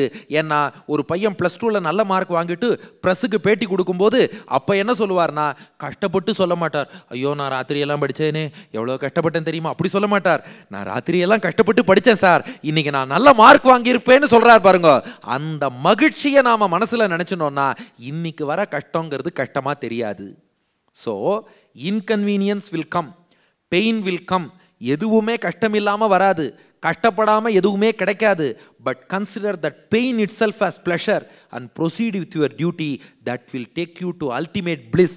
When you achieve that ultimate bliss, this pain you won't mind that pain at all. So take a few examples. Take the case of a software worker. While designing some project, he will get some pain, no doubt. He has to sacrifice his family works also, no doubt. But if he endures that pain, if he considers that pain itself as pleasure and proceeds with designing his project, ultimately he can get some incentive as pleasure. ஒரு student படிக்கிறாருன்னா அவருக்கு எதிர்காலத்தில் நல்ல mark, அது ப்ளஷராக கிடைக்கும். அப்போது anyway அந்த ப்ளஷருங்கிறது பின்னாடி வரும். இன்றைக்கி கஷ்டப்பட்டவன் என்றைக்குமே நாளைக்கு வீண் போக மாட்டாங்கிறது தான் முக்கியமான விஷயம். இதெல்லாம் எதுக்கு இவ்வளோ கஷ்டப்படணும்? சிம்பிளாக ஒன்று சொல்கிறேன். இந்த சென்னையில் metro rail corporation, they have got one logo, right? இன்றைக்கி கூட இங்கே வரும்போது 5 மணிக்கு வந்துடலான்னு நம்பி தான் வந்தேன், 5:10 ஆயிடுத்து. Thanks to Chennai metro rail corporation. T நகருக்கு மெட்ரோ வரதான். But in those boards, in that barricades, they have got one logo: inconvenience today for a better tomorrow. இன்னைக்கு ரோடை இப்படி தான் நாங்கள் வெட்டி போட்டு வச்சுருக்கோம். சென்னைக்கு வரவாள்லாம் உங்கள் வீட்டுக்கு எந்த வழியில் வரணும்னு கேட்குறத விட எந்த குழியில் வரணும்னு கேட்டுருக்கா. அப்படி தானே இருக்குது சென்னையில். இப்போல்லாம் வெரி சிம்பிள். சார் உங்கள் வீட்டுக்கு எந்த குழியில் சார் வரணும்? அதுவா, அந்த டி நகர் சிக்னல் பக்கத்தில் ஒரு குழி இருக்குது பாருங்க, அதில் விழுந்துருங்கோ. அதில் விழுந்து நேராக 2 கிலோமீட்டர் வாங்கோ. ரைட்டில் ஒரு குழி, லெஃப்ட்டில் ஒரு குழின்னு பிரியும். அதில் ரைட் குழியில் 1 கிலோமீட்டர் வந்து அதுலேருந்து எழுந்து நின்னீங்கன்னா லெஃப்ட்டில் 3வது வீடு தான் எங்கள் வீடுங்கிறா. அப்படி இருந்தாலும் நம்ம என்ன பண்ணுறோம், ஓகே இது இன்னைக்கு இன்கன்வீனியன்ஸாக இருக்கலாம், அது நாளைக்கு மெட்ரோ ரயில்னு வந்துருச்சுன்னா அது ஒரு கன்வீனியன்ஸ்னு ஏற்றுக்கிறோம். மாத்ரா ஸ்பர்ஷாஸ்து கௌந்தேய சீதோஷ்ண சுகதுக்கதாக ஆகமா பாயினஹா அனித்யான்னம். இதெல்லாம் வரும் போகும், அனித்யம். தான் திதிக்ஷஸ்வ பாரதா. Arjuna, learn to endure them. அதை பொறுத்து கொள்ள பழகிக்கொள். If you get to adjust to them, then that pain itself will appear as pleasure and will take you to ultimate bliss. This is the third point given by Lord Krishna while doing our duty. Now coming to fourth point. அப்போ டயலமால இருக்கவன் முதல்ல நெகட்டிவிட்டியை விட்டுட்டு கடமைன்னு இறங்கணும். இறங்கும்போது பயப்படக்கூடாது. மூணாவது, அதில் கஷ்டம் வரத்தான் வரும். ஏன்னா பல பேர் ஆற்றுல இறங்கிறதுக்கு முன்னாடியே கஷ்டமாக இருக்குமேனா ஆற்றுலையே இறங்காமல் எப்படி நீச்சல் கற்றுக்கிறது? ஒருத்தர் சொன்னார், சார் நான் நீச்சல்லாம் கற்றுன்ட்டு அதுக்கப்புறம் ஆற்றுல இறங்குறேன்னார். Is it possible to land in a river after knowing swimming? First you have to enter into the river, then only you can learn swimming. So please proceed with your duty, never mind the pains and pleasures. Now fourth point, are we working for the rewards? இந்த வேலை செய்கிறோமே, இப்போ அடுத்த பெரிய question இது. Okay, the person has started to work. Is he working for reward? Or should he work for reward? To put it in a better way, is it good to work for reward alone? Krishna says a big no. No, you are not working for reward. Then what for I am working? Krishna says, again, second chapter shloka, Sukha dukkhe same kritva, labha labhau jaya jayau, tato yuddhaya yujyasva, naivam papam avapsyasi. Arjuna, you may get pleasure or pain during the performance of your duty. Similarly, you can get profit or loss in your business. You can achieve victory or defeat. All these don't matter, Krishna says. Pleasure or pain doesn't matter. Victory or loss doesn't matter. Even profit or loss doesn't matter. Then what matters? Ensure that you have done your duty perfectly. That alone matters. That's why the students during their prayer, they said a very famous verse from Bagavad Gita. Karmanyeva adhikaraste ma phaleshu kadachana ma karma phalahetur bhuhu mate sangostu akarmani. So Krishna says nothing matters. The only thing that matters is you should have done your work perfectly. Never worry about the results. நீ உன் கடமையை சரியா செஞ்சிட்டியா, பர்ஃபெக்டா செஞ்சிட்டியா, அதை மட்டும் பாரு. அதனால லாப நஷ்டம், வெற்றி தோல்வி, இன்ப துன்பம் எது வந்தாலும் கண்டுக்காத எண்ணம் போச்சுடா. Then why should I work? If there is no reward or there may be some loss or defeat, then why should I work for that? Will anybody voluntarily work for loss or defeat? Please understand the minute, subtle concept here. Krishna says he doesn't ask us to reject the reward. He asks us not to focus on the reward. Rejecting the reward is different. Not focusing on the reward is different. If the reward comes, you definitely accept with both hands. That's an entirely different concept. But here what Lord Krishna is teaching us is, he asks us to focus on the action part. Because நாம் என்ன பண்ணுவோம்னா, action பண்ணும்போதே ரிவார்டையே மனசில் வச்சுண்டு we keep on thinking about the reward and அப்படியே ஒரு கனவுலையே வேலை செஞ்சுட்டு இருந்தோம்னா அந்த வேலை எவ்வளோ தூரம் சரியாக இருக்கும். So while working, during action, you focus on your action part. Reward will come by itself. If the reward comes, you can accept it. If it doesn't come, well and good. வந்தா நல்லது, வரலைன்னா ரொம்ப நல்லதுன்னு விட்டுட்டு போ, அவ்வளோதான். அப்போது ரிவார்டே வேண்டான்னு சொல்லலை, வந்தால் வாங்கிப்போம், வரலையா it's okay. We can try our best and we can focus more and we can improve ourselves and work for a better job next time. So we always say better luck next time. So no problem. அப்போது because this is a great psychological concept.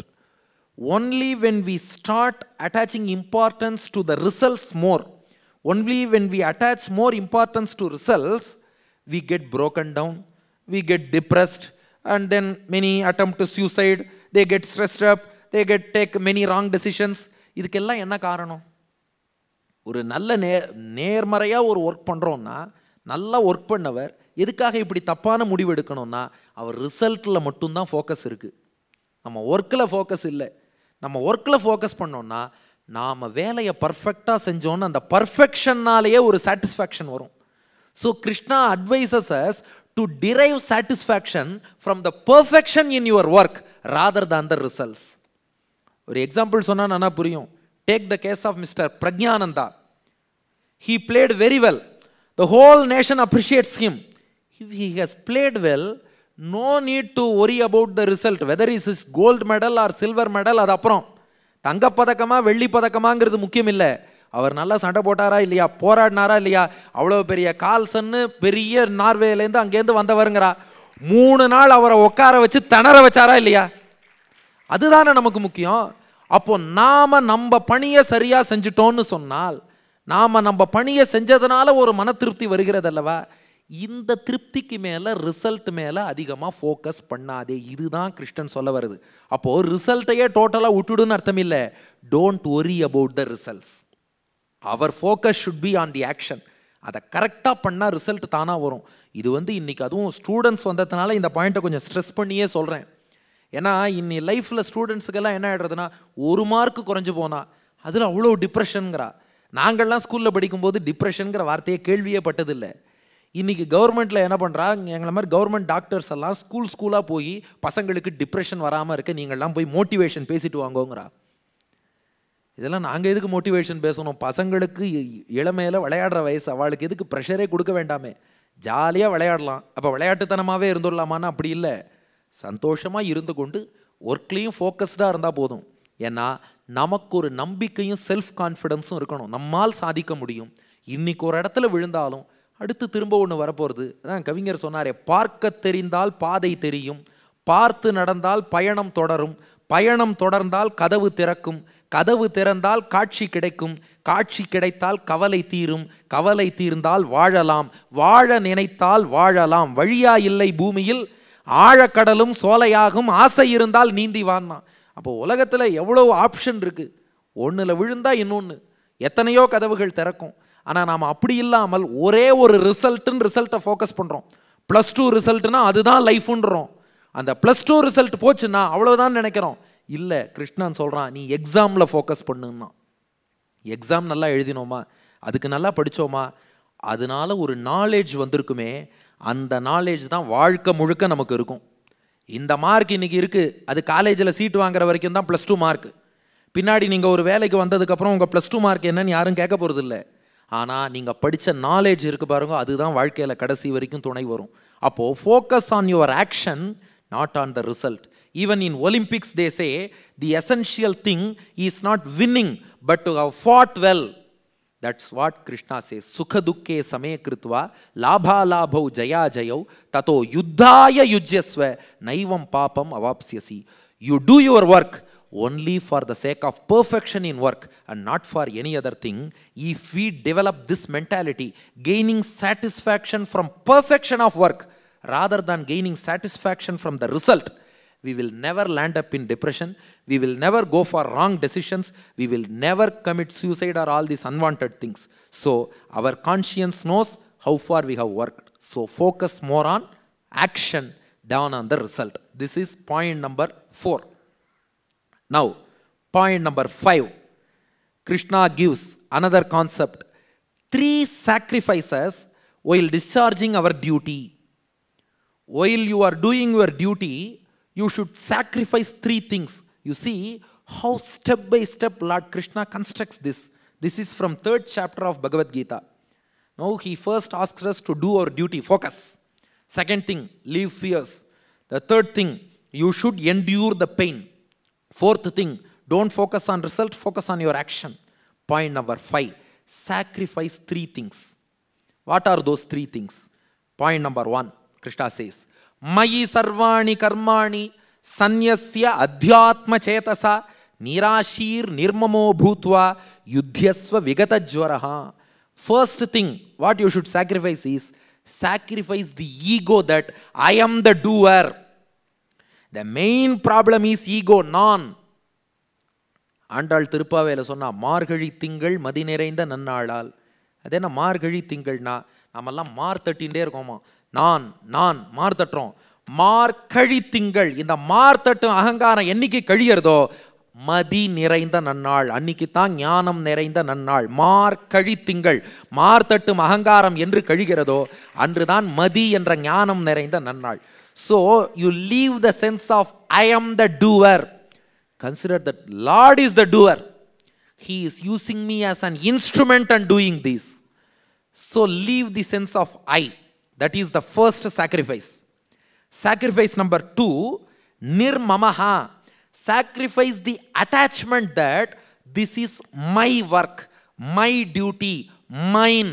We have got all those things right. Even if we use some instruments for our duty, I will say this is mine. Sacrifice the thought. எனதுங்கிற எண்ணத்தை விட்டுடு. நீர் நுமது என்றிவை வேர் முதல் மாய்த்து இறை சேர்மின் உயிர்க்கதன் நேர் நிறை இல்லே. Nammalvar says in Tamil. So leave the sense of I, leave the sense of mine, and most importantly, point number 3, sacrifice the fruit or result. Sacrifice the result. Offer the result to the lotus feet of God. இது என்ன பலனோ அந்த கடமையின் பலன் ஒன்று கிடைக்கிறது இல்லையா, அதை இறைவனுக்கே அர்ப்பணிச்சுடு. அதனால தான் எல்லாரும் என்ன சொல்கிறோம், கிருஷ்ணார்ப்பணம். எது பண்ணாலும் சர்வம் கிருஷ்ணார்ப்பணமஸ்து என்று சொல்கிறோம் அல்லவா. அதனால தான் பகவத்கீதையை கவியரசு கண்ணதாசன் அப்படியே தமிழில் டிரான்ஸ்லேட் பண்ணார். புண்ணியம் இதுவென்று உலகம் சொன்னால் அந்த புண்ணியம் கண்ணனுக்கே. போற்றுவார் போற்றலும் தூற்றுவார் தூற்றலும் போகட்டும் கண்ணனுக்கே. கண்ணனே காட்டினான், கண்ணனே தாக்கினான், கண்ணனே கொலை செய்கிறான். காண்டீவம் எழுக, நின் கைவன்மை எழுக, இக்களமெல்லாம் சிவக்க. அதனால கண்ணன் எல்லாம் செய்யறான்னு புரிஞ்சுப்போம். எனதுங்கிற எண்ணத்தை விட்டுடுவோம். கண்ணன் திருவடியிலேயே எல்லாத்தையும் அர்ப்பணிப்போம். 3 sacrifice. நான் செய்யறேங்கிற எண்ணத்தை விட்டுட்டும் அவன் செய்யறான்னு புரிஞ்சுப்போம். எனதுங்கிற அபிமானத்தை விட்டுடுவோம். விட்டுட்டு நாம் பகவானுக்கு தொண்டன்கிற எண்ணத்தோடு இருப்போம். இந்த செயல் எனது அப்படின்னு அந்த பற்றை விட்டுடுவோம். 3, அதனால் வர பலனையும் பகவானுக்குன்னு அர்ப்பணிச்சுடுவோம். But another big question comes. If you offer that fruit to God, then what will we get? ஏப்பா கிடைச்ச பலன் அதுவே ஃபோக்கஸ் இல்லாமல் பண்ணுன்னு, ஆக்ஷனில் ஃபோக்கஸ் பண்ணு, ரிசல்ட்டில் ஃபோக்கஸ் பண்ணாத. அதுவே பாவம் இருந்து இருந்து ஒரு பலன் வந்தது, அத்தையும் தூக்கி கிருஷ்ணார்ப்பணம்னு போட சொல்றியே. இதை எப்படி புரிஞ்சுக்கலாம் ஸ்டூடெண்ட்ஸ்? கஷ்டப்பட்டு ஒரு பலன், அதை தூக்கி கிருஷ்ணார்ப்பணம் தூக்கி கொடுத்தாச்சு. நான் எதுக்கு சார் வேலை செய்யணும்? அப்புறம்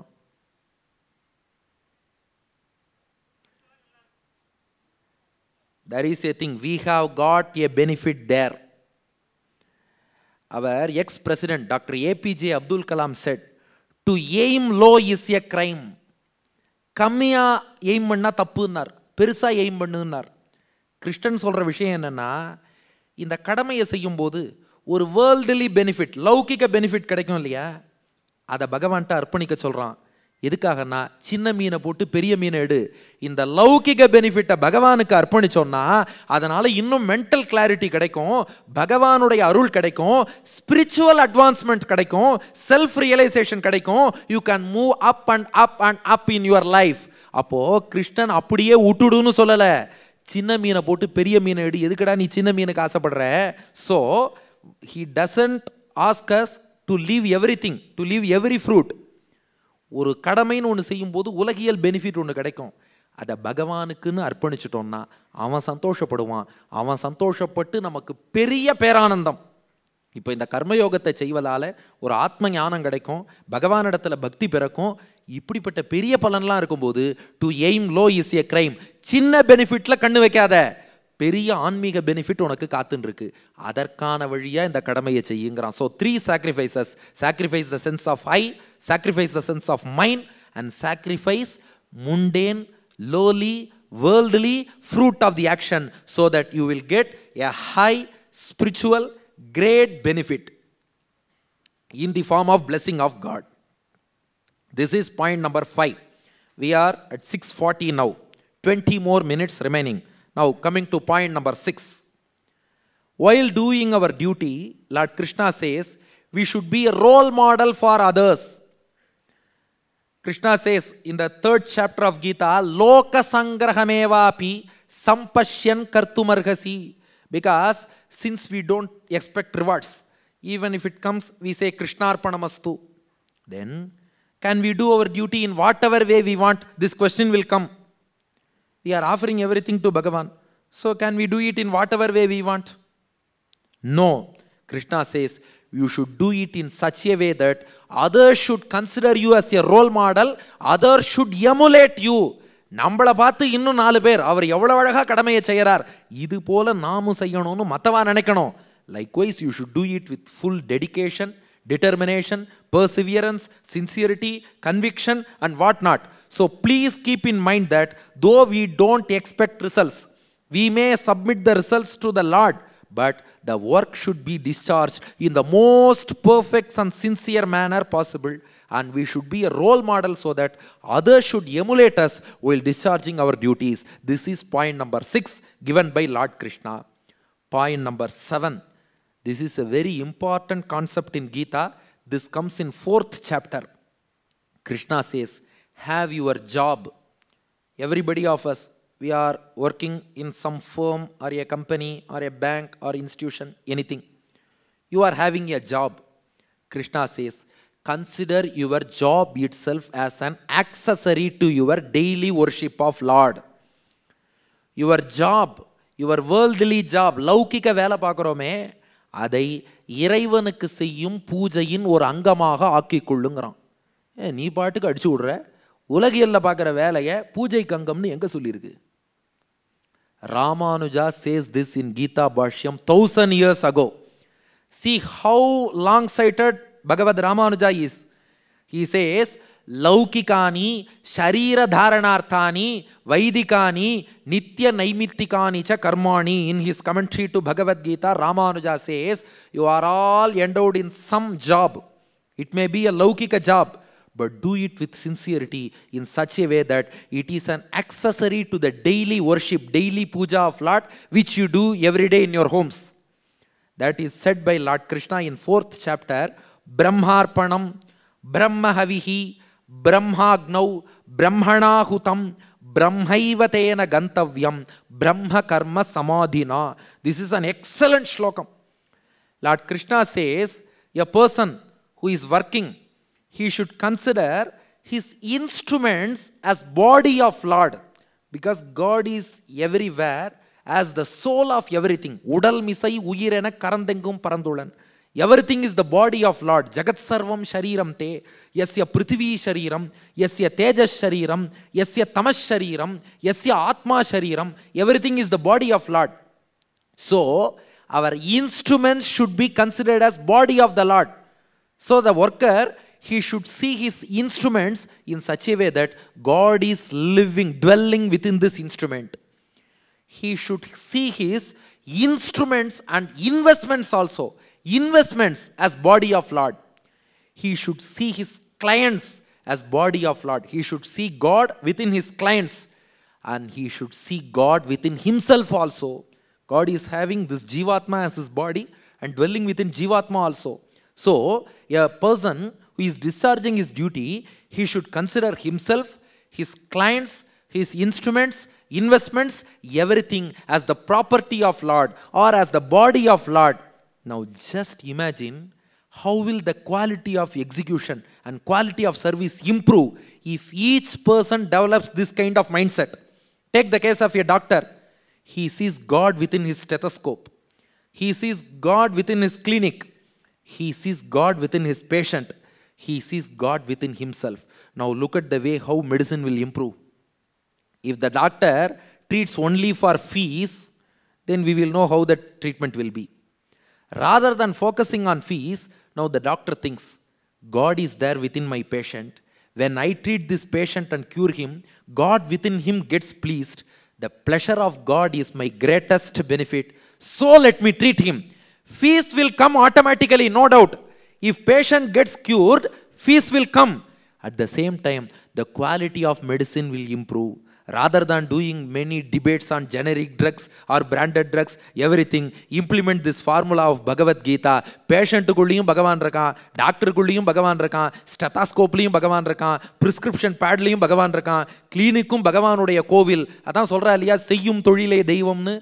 அப்ப வேலை பார்க்குற இடத்தையே ஒரு கோவிலா நினைச்சு அவர் பணியாற்றினார்னா அப்போது அந்த தொழிலின் தரம் எவ்வளவு உயரம்னு நினைச்சு பாருங்க. ஏன் குழந்தைகள் எடுத்துப்போமே, குழந்தைகள்லாம் படிக்கிறா, அதுக்கு தான் என்ன சொல்றோம், இந்த மகாநவமி அல்லது சரஸ்வதி பூஜைன்னு சொல்லுவா. புத்தகத்துக்கு பூஜை போடுவதற்கு காரணம் என்னென்னா நாம் சும்மா பண்ணலை, பெரிய ஃபிலாசபி. கேட்குறேன், புத்தகத்துக்கு வச்சு பூஜை போட்டுருக்கேங்கிற விஷயம் இருக்குது. அந்த புத்தகத்தையும் இறைவனுடைய வடிவமாக பார்த்தா அந்த குழந்தை எவ்வளோ சின்சியராக படிப்பான்னு நினச்சி பாருங்க. அதுபோல் ஒரு பேனா எடுத்து பார்க்குறான்னா பேனாவுக்குள்ளே பகவானை பார்க்கணும், வாத்தியார் டீச்சருக்குள்ளே பகவானை பார்க்கணும். இன்றைக்கி அந்த குணமே போயிடுது இல்லையா? ஒரு குருவுக்கான மரியாதைங்கிறதெல்லாம் குறையிறது. கீதையில் எத்தனை துவாபர யுகத்தில் கிருஷ்ணன் சொன்ன விஷயம் கலியுகம் வரைக்கும் ரெலவெண்ட். தன்னுடைய குருவுக்குள் தெய்வத்தை பார்க்கணும், தனக்குள்ளும் தெய்வத்தை பார்க்கணும், தன் சக மாணவர்களுக்குள்ள தெய்வத்தை பார்க்கணும். அப்படி பார்த்தா அந்த மாணவனுடைய கல்வியின் தரம் எவ்வளவு உயரும்னு நினைத்து பாருங்கள். அப்போ கிருஷ்ணன் சொல்கிற கான்செப்டை தான். அப்போது ஒவ்வொரு நாளும் எ lawyer, he should not argue a case just for fees. He should argue the case for the pleasure of God who is within his client. Automatically fees will come. But அந்த வக்கீல் தொழில், அந்த வழக்குரைஞர் தொழிலினுடைய தரம்ங்கிறது எவ்வளோ உயரும்னு நினச்சி பாருங்க. அதுபோல் ஸ்டூடெண்ட். ஸோ பகவான் சந்தோஷப்பட்டா நமக்கு வர வேண்டிய ஃபீஸோ விஷயமோ அதெல்லாம் தன்னால் கிடைக்கும். But focus on that. So focus on your religious duties. இப்போ ஒருத்தருக்கு ஒரு ரிலீஜியஸ் டியூட்டின்னு இருக்கும். அவரவர் காலை அனுஷ்டானம் இருக்கலாம், அது அவரவருடைய குடும்ப வழக்கம் சம்பிரதாயம் இதெல்லாம் இருக்குது. அந்த ரிலீஜியஸ் டியூட்டி அவசியம் செய்கிறோம் இல்லையா? அதுக்கு ஒரு ஆக்சசரியாக ஒரு அங்கமாக கடமையை வைத்து செய். இது 7வது பாயிண்ட் கிருஷ்ணன் சொல்கிறான். புரட்சிகரமாக 1000 வருஷம் முன்னாடி ராமானுஜர் வியாக்கியானம் பண்ணுறார். உன்னுடைய லௌகிக்க வேலையை கூட உன்னுடைய இறை வழிபாட்டின் ஒரு அங்கமாக ஆக்கிக்கொள். Now just think on this way. If a person makes his job as an accessory to his worship, will he go for corruption, commission, collection, etc.? இந்த ஊழல், லஞ்சம் இதெல்லாம் வருமா? இறைவனுக்கு செய்கிற வழிபாடுங்கிற அந்த பக்தி வந்ததுன்னா, அதனால தான் தொழிலில் பக்தி வேணும்னு சொல்கிறா பாருங்க. அது வந்ததுன்னா அந்த எண்ணம் வராது. We won't go for cheating. We don't adopt dishonest means. So, if we consider our duty as worship of God, all collection, commission, corruption, everything will subside. ஒரு எக்ஸாம்பிள் சொல்லணும். காஞ்சி மகா பெரியவர், அவர் ஒரு எங்கே முகாம் போட்டாலும் ரயில்வேல வேலை பார்க்குற ஒருத்தர், அவரை எங்கே போனாலும் வந்து நமஸ்காரம் பண்ணுவாராம். அவரை கவனிச்சுட்டு காஞ்சி பெரியவர் கேட்டாராம், ஏன்பா நான் எங்கே போனாலும் எந்த ஊரில் கேம்ப் போட்டாலும் கரெக்டாக வரியே, நீ எப்படிப்பா வரேன்னு கேட்டார். அவர் சொன்னாராம், நான் ரயில்வேல பெரிய அதிகாரியாக வேலை பார்த்துட்டுருக்கேன், எனக்கு வருஷத்தில் 3 தடவை ஃப்ரீயாக ட்ரெயினில் ட்ராவல் பண்ணலான்னு ஒரு அலவன்ஸ் கொடுத்துருக்கா, அதனால வந்துடுறேன்னார். இவர் கேட்டாரா, நீ வருஷத்துக்கு 3 தடவை வரல, 365 நாள் நான் எங்கே போனாலும் வந்துடுறியே, எப்படி 3 தடவை தானே ஃப்ரீயாக ட்ராவல் பண்ணலான்னார். இவர் சொன்னார், நான் ரயில்வேல பெரிய அதிகாரி இல்லையா, அந்த டிடிஆர் வந்து என்னுடைய டிக்கெட்டில் வந்து சைன் பண்ணால் மட்டும்தான் ட்ராவல் பண்ணதாக கவுண்ட் வரும். அவர் சைன் பண்ணலைன்னா நான் பாட்டுக்கு எத்தனை தடவை வேணால் ட்ராவல் பண்ணலான்னார். காஞ்சி பெரியவர் சொன்னாராம், இனிமே என்னை பார்க்க நீ வராதேன்ட்டார். ஏன்னு கேட்டார், உன்னுடைய அலுவலகத்தில் உன் டிபார்ட்மெண்ட்டில் உனக்கு ஃப்ரீயாக 3 தடவை ட்ராவல் பண்ணலான்னு சொல்லியிருக்கான்னா அந்த 3 தடவைக்கு உட்பட்டு என்னை பார்க்க வரதா இருந்தால் வா. இந்த மாதிரி டிஸ்ஆனஸ்ட் மீன்ஸில் எனக்கு அவன் சைன் பண்ண மாட்டான், நான் எத்தனை தடவை வேணால் மிஸ்யூஸ் பண்ணலான்னு மிஸ்யூஸ் பண்ணி வரதா இருந்தா என்னை பார்க்கவே வர வேண்டான்னார். அப்போது ஒரு தொழில்னு இருக்குன்னா அதில் நமக்கு சுத்தம், தொழில் சுத்தம்ங்கிறது இருக்கணும். அந்த தொழிலில் நமக்கு பக்தி என்பது இருக்க வேண்டும். அதையே இறை வழிபாட்டுக்கு அங்கமாக்கிட்டோம்னா அதனுடைய குவாலிட்டிங்கிறது இம்ப்ரூவ் ஆகும். இது 7வது point. Now coming to point number 8. இப்படி 7 அடுக்கு 7 பாயிண்ட் வச்சு ஒருத்தன் வேலையை செஞ்சுட்டான் இல்லையா? அப்போ பாருங்க, அவன் தைரியமாக வேலையில் இறங்கினான், நெகட்டிவிட்டியை விட்டான், பயத்தை விட்டு தைரியமாக இறங்கினான். அதுபோல் அது செய்யும்போது கஷ்டம் வந்தாலும் பொறுத்துக்கணுங்கிறத புரிஞ்சுனுட்டான். ரிசல்ட்டில் ஃபோக்கஸ் பண்ணல, ஆக்ஷனில் ஃபோக்கஸ் பண்ணான். 3 தியாகங்களையும் அற்புதமாக பண்ணிட்டான். பிறருக்கு ரோல் மாடலாக இருந்து அவன் வேலையை செஞ்சான். இந்த இறை வழிபாட்டுக்கு ஒரு அங்கமாக தன் வேலையே வச்சான்.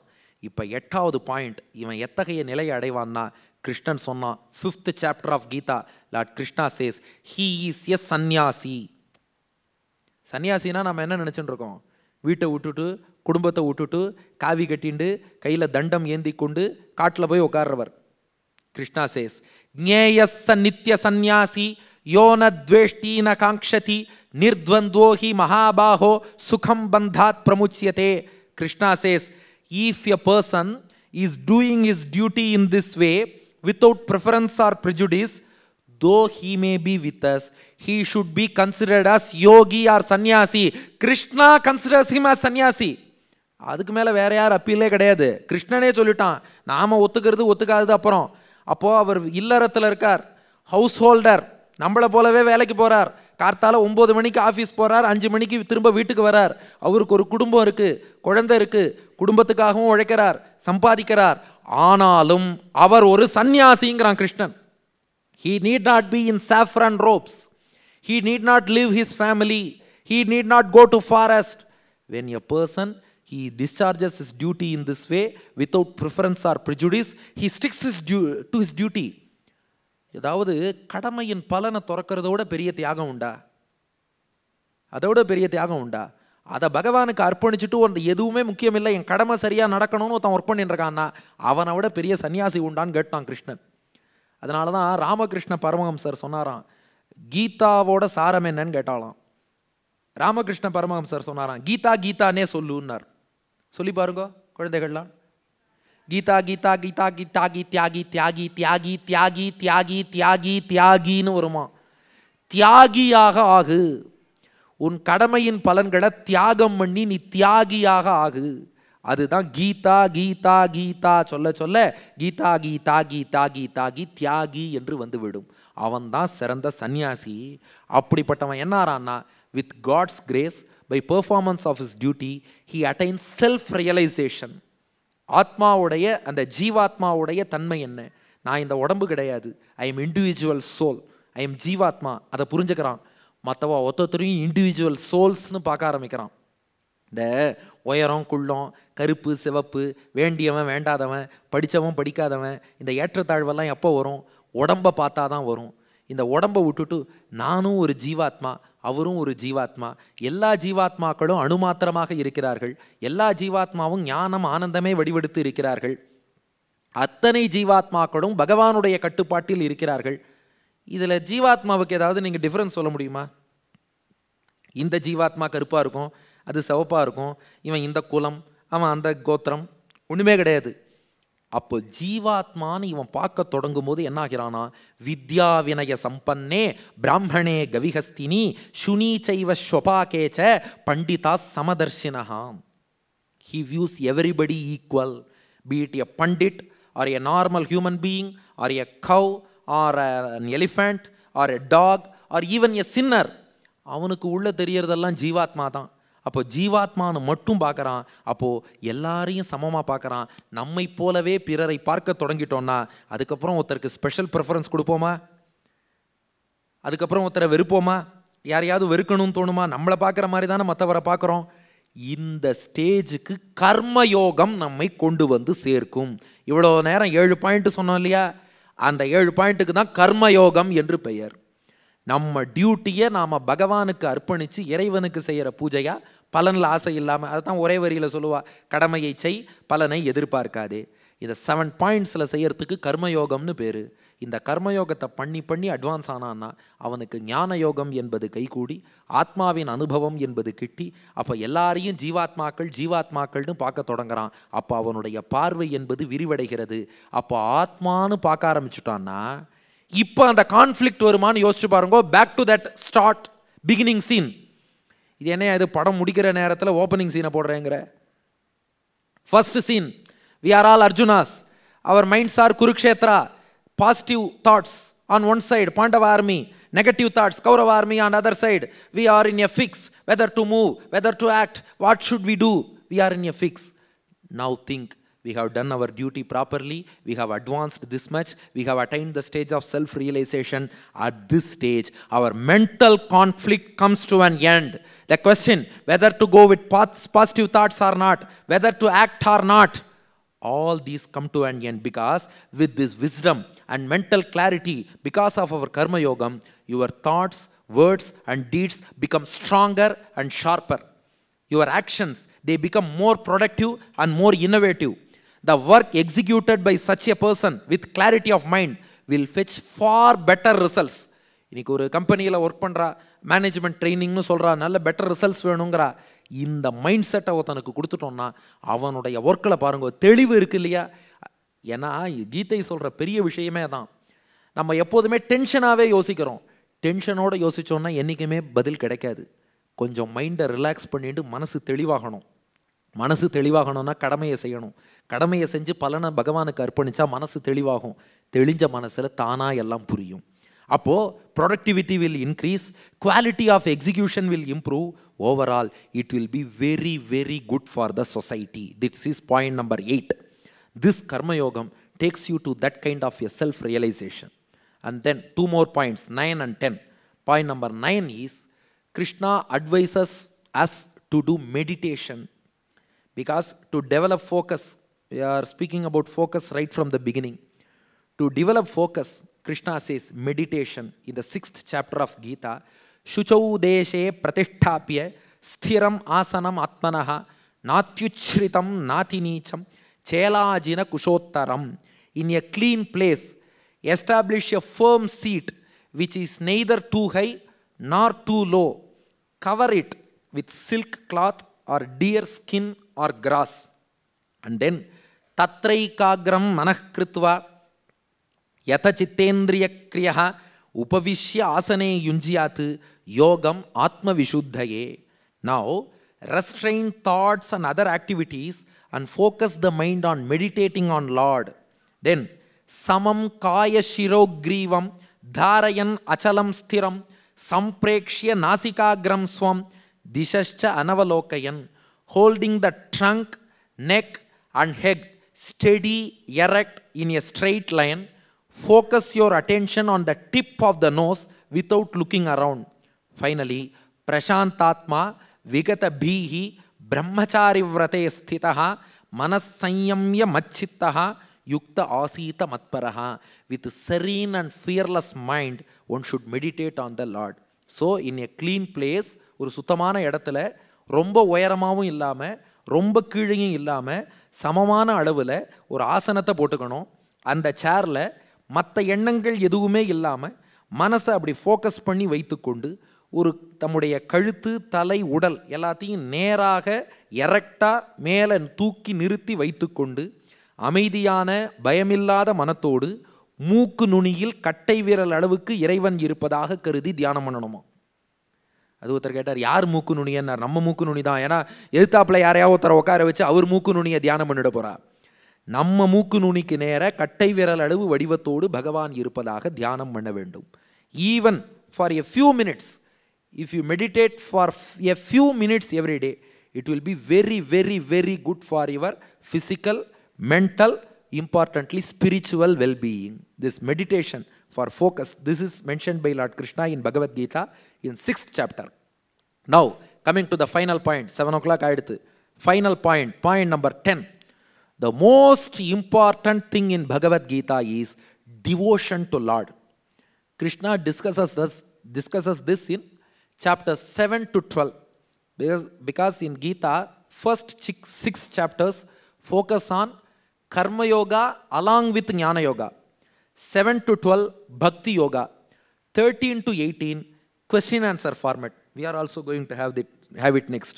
So 13 to 18, Arjuna asks some questions and Krishna gives clarification. So 1 to 6, Karma and Jnana Yoga, the result is self-realization.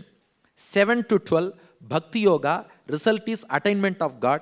13 to 18, clarity regarding doubts among all these Upadeshams and all.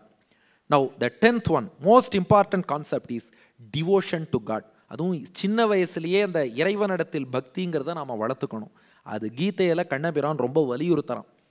Because if we develop devotion, it will give us confidence, clarity and wisdom, and it will help us execute our plans correctly, because ultimately we need the grace of God, without whom nothing can sustain, nothing can exist, nothing can happen. So develop devotion.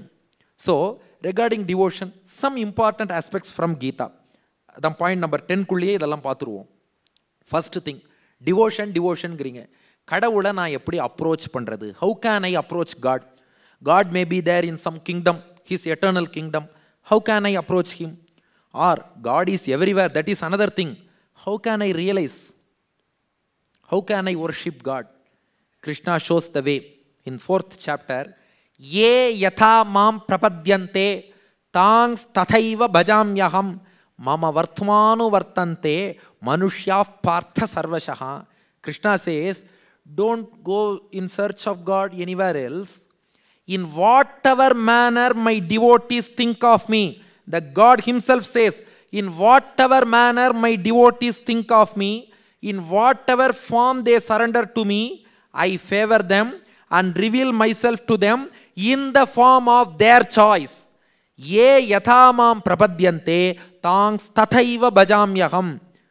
Poigai Alvar Tamil அப்படியே பாடுறார்.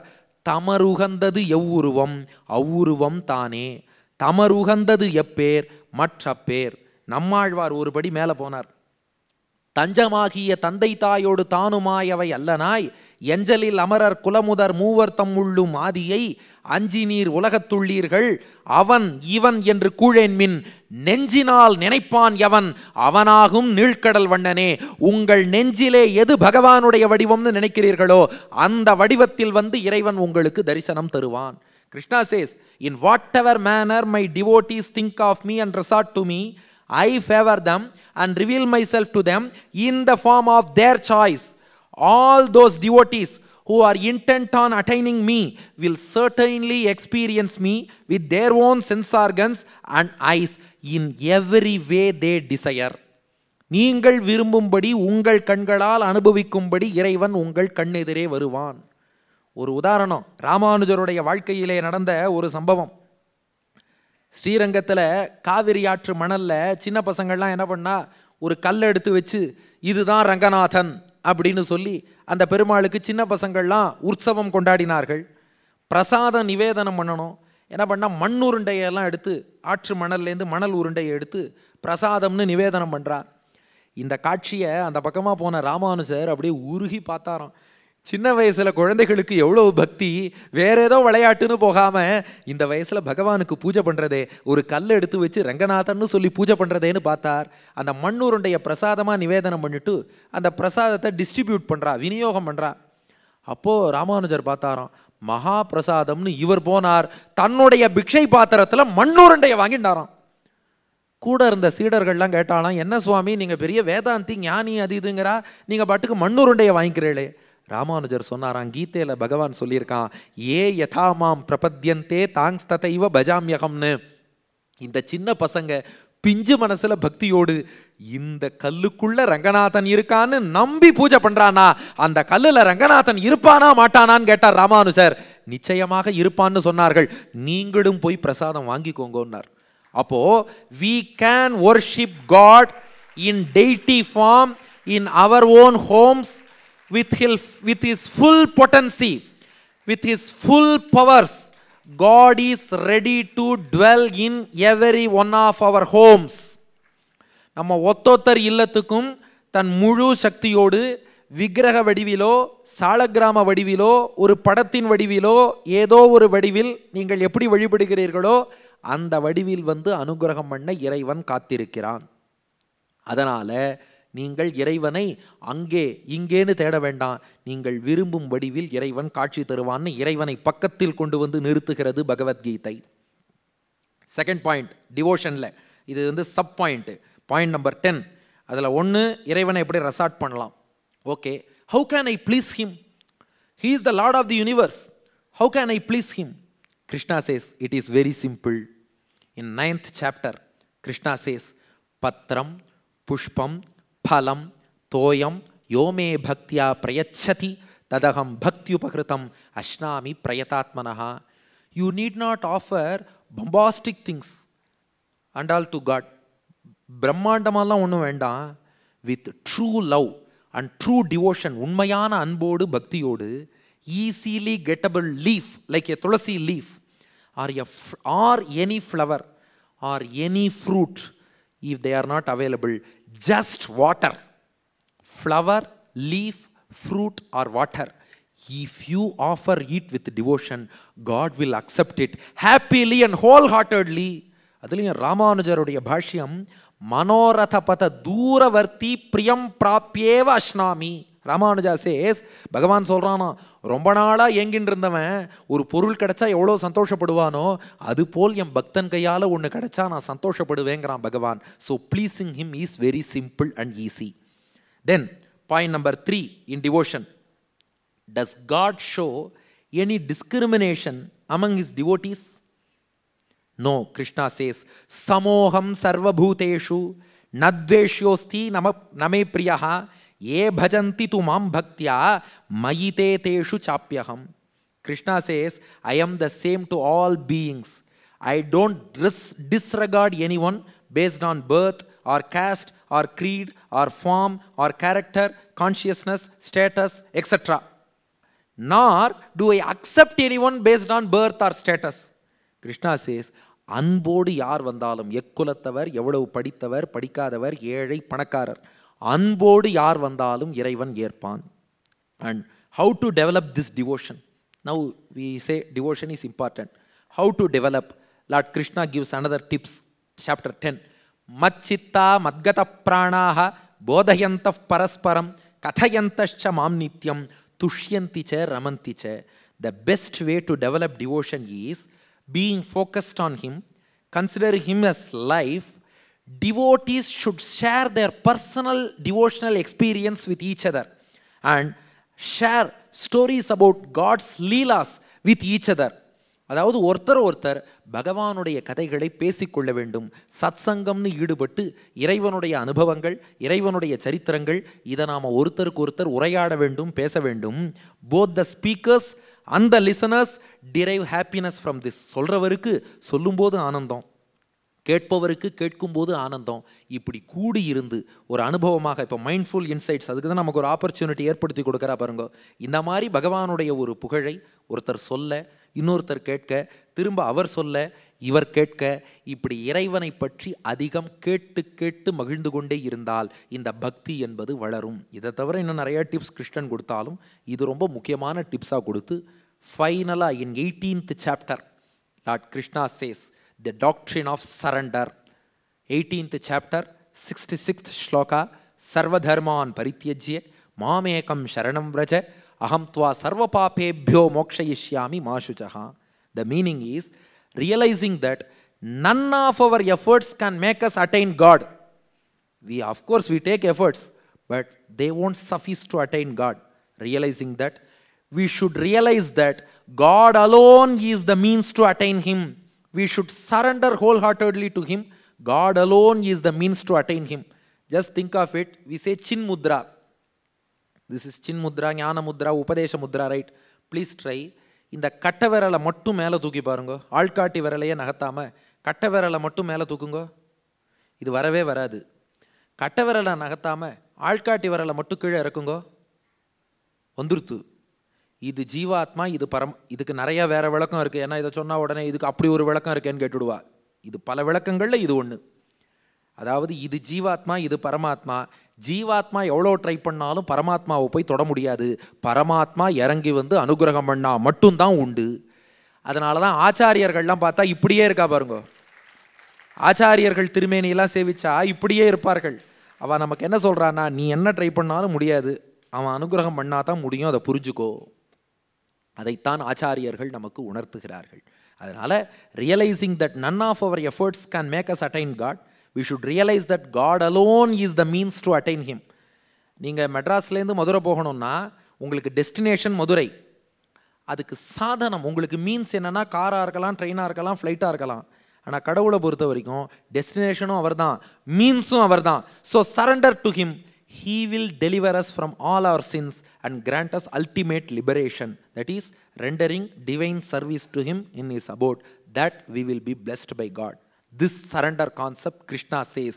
Now, listening to this, Arjuna catches hold of Lord Krishna's lotus feet with devotion and faith. Arjuna's doubts are cleared. He shuns away all negativities and attachments.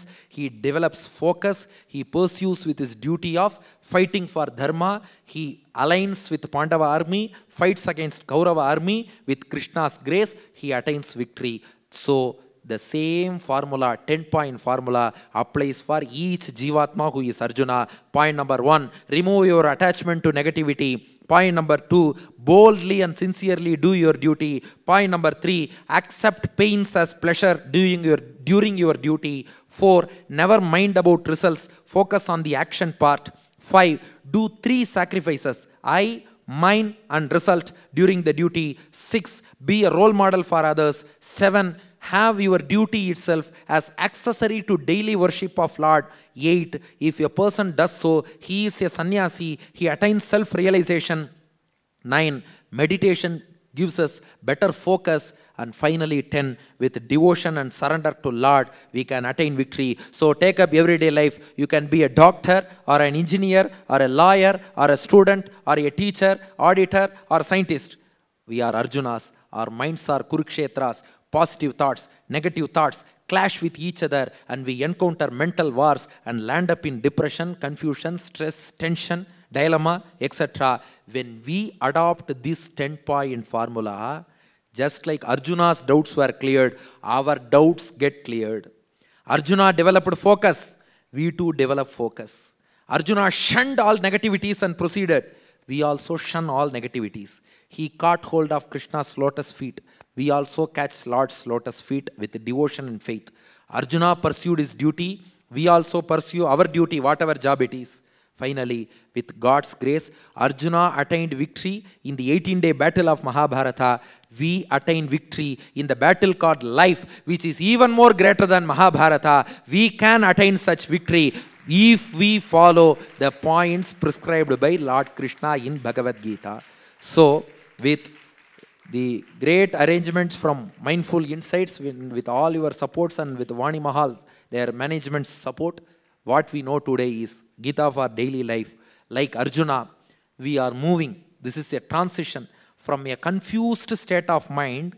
As we start doing our duty without attachment to results, we attain mental clarity, mental purity. With the help of meditation, we develop focus. Our negativities are removed. We catch hold of Lord's lotus feet, and with His grace, we can attain all success in life if we follow Gita for everyday life. Again, I say, this is organized by Mindful Insights. When we listen to Gita, our mind will be full of insights. Thank you.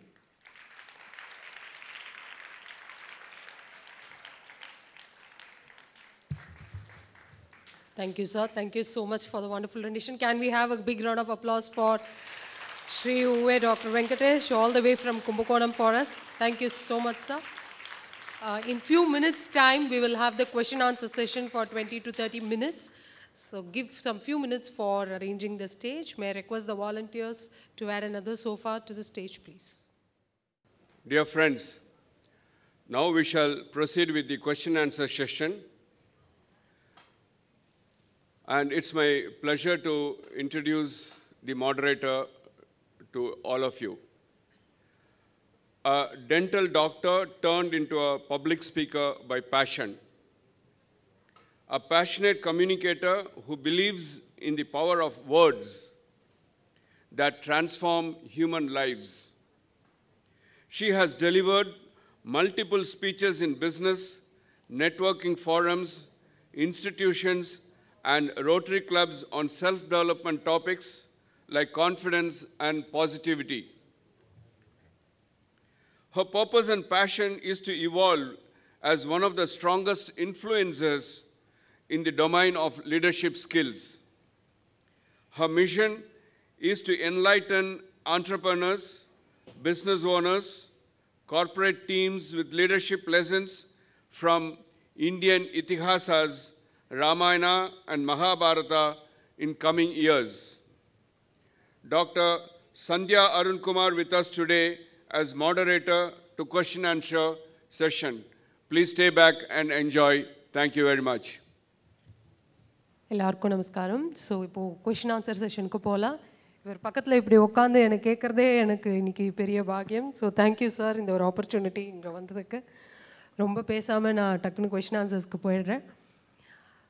First question நிறையா ஸ்டூடெண்ட்ஸ்லாம் இருக்கிறதுனால இப்போது இது வந்து ஒரு digital age அப்படின்னு சொல்லலாம் sir. ஏன்னா ரொம்ப அடிக்ஷன், மொபைல்ஸு, ஃபேஸ்புக்கு, அந்த மாதிரி பெரியவாளுக்கும் சின்னவா எல்லாருக்குமே வாட்ஸ்அப்புன்னு எடுத்தோன்னா அப்படியே அதுலேயே உள்ளே போயிட்டு இருக்கிற மாதிரி இருக்குது. ஸோ நம்மளோட இவ்வளோ நாள் நீங்கள் சொன்ன அந்த டியூட்டி பண்ணுறது நம்மளுக்கு ரொம்ப கொஞ்சம் டீவியேட் ஆகுது because of addiction to digital gadgets.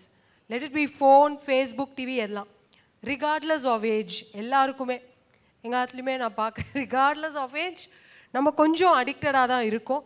So இதுலேருந்து எப்படி வெளில வருது? இதில் பகவத்கீதையில் இந்த மாதிரி அடிக்ஷன்லேருந்து வெளில வரத்துக்கு என்ன இருக்குது, எப்படி ஹெல்ப் பண்ணலாம்? ஒரு சிம்பிள் ஃபார்முலா கிருஷ்ணர் சொல்கிறார் பகவத்கீதை 2ஆம் அத்தியாயத்தில், தானி சர்வாணி சையம்ய யுக்த ஆசீத மத்பரஹான்னர். இந்த நம்முடைய புலன்கள் சென்சஸ் இருக்கு இல்லையா, இதுக்கெல்லாம் ஒரு இயல்பு உண்டு. எந்த ஒரு பொருளை பார்த்தாலும் அதை அனுபவித்தாலும் அதோட சாட்டிஸ்ஃபை ஆகாது. இந்த கேட்ஜெட்ஸ் நீங்கள் சொன்னீங்க இல்லையா, ஒரு காலத்தில் பிளாக் அண்ட் ஒயிட் டிவி பார்த்தோம், அதில் திருப்தி இல்லை. அதுக்கப்புறம் கலர் டிவிக்கு மாறினோம், அதுக்கப்புறம் எல்இடி டிவி, அதுக்கப்புறம் ஹோம் தியேட்டர், அதுக்கப்புறம் உள்ள பேர் உங்களுக்கு தெரிஞ்சிருக்கலாம், எனக்கு இவ்வளோ தான் தெரியும். அப்போது மொபைல் ஃபோனும் அப்படி தான். ஒரு காலத்தில் லேண்ட்லைன், அதுக்கப்புறம் கார்ட்லெஸ், அதுக்கப்புறம் மொபைல், ஆண்ட்ராய்டு, அதுக்கு மேலே என்ன வந்திருக்குன்னு நமக்கு தெரியாது. அப்போது அடுத்துன்னு senses always crave for more. இதுக்கு எப்போ ஒரு ஃபுல் ஸ்டாப்னா, எந்த ஒன்றை பார்த்ததுக்கப்புறம் இதை விட வசந்தது இல்லைங்கிற எண்ணம் வருதோ அப்போ தான் இதெல்லாம் கொஞ்சம் அடங்குங்கிறான் கிருஷ்ணன். அது எந்த ஒன்று வசந்ததுன்னா, பகவானுடைய திருமேனி தான் வசந்தது. அதனால் பகவான் என்ன சொல்கிறான், யுக்த ஆசீத மத்பரஹா, உன் ஃபோக்கஸ் எல்லாம் என்னுடைய டிவைன் ஃபார்மில் வச்சுடுன்னா. ஏன்னா என் அமுதினை கண்ட கண்கள் மற்றொன்றினை காணாவே. அந்த அழகான பகவானுடைய வடிவத்தை பார்த்துட்டா அதுக்கப்புறம் எதையோ பார்க்கணும்னு தோணாது. அப்போ சின்ன வயசுலேருந்து ஒரு வாரத்தில் ஒரு முறையாவது கோவிலுக்கு போகணும், இறைவனுடைய அந்த வடிவத்தை தரிசிக்கணும், அந்த எண்ணத்தை குழந்தைகளுக்கு ஏற்படுத்திட்டோம்னா அதில் ஒரு ருச்சிங்கிறது தானே வரும். ஏன்னா ஒரு சாதாரண சினிமா பாட்டை கேட்டாலே ரிப்பீட் பண்ணுறா. அப்போது திருப்பாவைக்கோ விஷ்ணு சகஸ்ரநாமத்துக்கோ ரிப்பீட் பண்ண வைக்கிற சக்தி நிச்சயமாக இருக்கும் இல்லையா? சினிமா பாட்டுக்கு இருக்கும் சக்தி, அப்போ திருப்பாவைக்கு அதோட எவ்வளவோ சக்தி இருக்கும். அப்போ அது அவள் காதில் விழற மாதிரி நாம் பண்ணிட்டோம்னா, காதில் விழ இது ஒசத்திங்கிறது தானாக புரியும். இந்த சைடு வரத்துக்கு வாய்ப்பு இருக்குது. ரெண்டாவது ப்ராக்டிக்கலாகவே ஒன்று சொல்கிறேன். நாம் என்ன நினைக்கிறோம், வாட்ஸ்அப் ஃபேஸ்புக் எல்லாம் ஃப்ரீ, அதனால தான் நாம் அதை எவ்வளோ நேரம் வேணால் யூஸ் பண்ணலான்னு நினைக்கிறோம். அது ஃப்ரீ கிடையாது. அவள் நம்மக்கிட்டேருந்து பணத்தை வாங்கலை, நம்முடைய நேரத்தை ஃபீஸாக வாங்கிக்கிறா. இதை புரிஞ்சுன்னுட்டோன்னா போதும். நன்றி சார், நன்றி, தேங்க்யூ. ஏன்னா நம்ம நேரம்ங்கிறது பணத்தை விட விலை மதிக்க முடியாதது. Time is costlier. அதை அவன் வாங்கிக்கிறாங்கிறத நம்ம புரிஞ்சுனோன்னாலே போதும். Thank you sir. அடுத்த கேள்வி, இப்போ 700 வேர்சஸ் இருக்குன்னு சொல்கிறோம். தினமும் பகவத்கீதை படிக்கிறது இந்த 700 வேர்சஸும் படிக்கணுமா? இது பார்ட் 1. பார்ட் 2, எந்த ஏஜ்லேருந்து இப்போ குழந்தைகள் இதை படிக்க ஆரம்பிக்கலாம்? ஓகே, பார்ட் 1க்கான ஆன்சர், 700ம் டெய்லி ஒருத்தருக்கு படிக்கிறதுக்கு அவ்வளோ நேரம் இருக்குன்னா தாராளமாக படிக்கலாம். நல்லது காரியம் பண்ணுறதுக்கு நாம் என்ன வேண்டாம்னு நான் சொல்ல போகிறோம். அட் த சேம் டைம் 700ம் படிக்க முடியலைன்னா அவளுக்கு ஒரு சிம்பிள் திங், சுவாமி ஆளவந்தாருடைய கீதார்த்த சங்கிரகம்னு ரொம்ப கிறிஸ்பாக ஒரு அத்தியாயத்துக்கு ஒரு ஸ்லோகம் கொடுத்து, இந்த அத்தியாயத்துக்கு இதான் சாரம்னு ஆளவந்தார் கீதார்த்த சங்கிரகம்னு கொடுத்துருக்கார் சான்ஸ்கிரிட்டில். இல்லை சான்ஸ்கிரிட் தெரியாதுன்னா தமிழில் சுவாமி வேதாந்த தேசிகன் கீதார்த்த சங்கிரகம்னே எழுதியிருக்கார். அந்த கீதார்த்த சங்கிரகம் கூட கிறிஸ்பாக படிக்கலாம். ஸோ அது ரெடிலி அவைலபிள், கூகுள் ஆச்சாரியார்கிட்ட கேட்டாலே கொடுப்பார். And part 2 of your question, எந்த வயசுலேருந்து கீதை படிக்கலான்னா, எந்த வயசில் நாம் சொல்கிற ஒரு ஸ்லோகத்தை ரிப்பீட் பண்ணுற ஆற்றல் அந்த குழந்தைக்கு இருக்கோ அந்த வயசுலேருந்து படிக்க சொல்லுங்க. எந்த வயசில் ஒரு ஸ்லோகம் நாம் சொல்லி கொடுத்தா திரும்ப சொல்கிற கெப்பாசிட்டி குழந்தைக்கு இருக்கோ அந்த வயசுலேருந்து படிக்க சொல்லுங்க.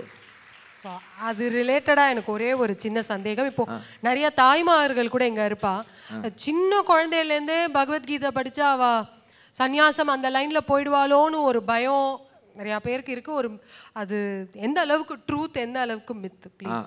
அது மித்து. ஏன்னா கீதைங்கிறது சன்னியாசியா போகாதேன்னு சொல்கிறதுக்கான கிரந்தம் தான் பகவத்கீதை. அதை தயவு செஞ்சு குடும்பத்தில் எல்லாருக்கும் குழந்தைகளுக்கெல்லாம் அவசியம் சொல்லுங்க. ஏன்னா கீதையோட கான்டெக்ஸ்டே என்னன்னா, அர்ஜுனன் என்ன பண்ணிட்டான், இந்த சண்டைங்கிறது ரொம்ப கொடூரமாக இருக்குது, வேண்டாம் நான் இதை விட்டுட்டு சன்னியாசியாக போகிறேன்னா.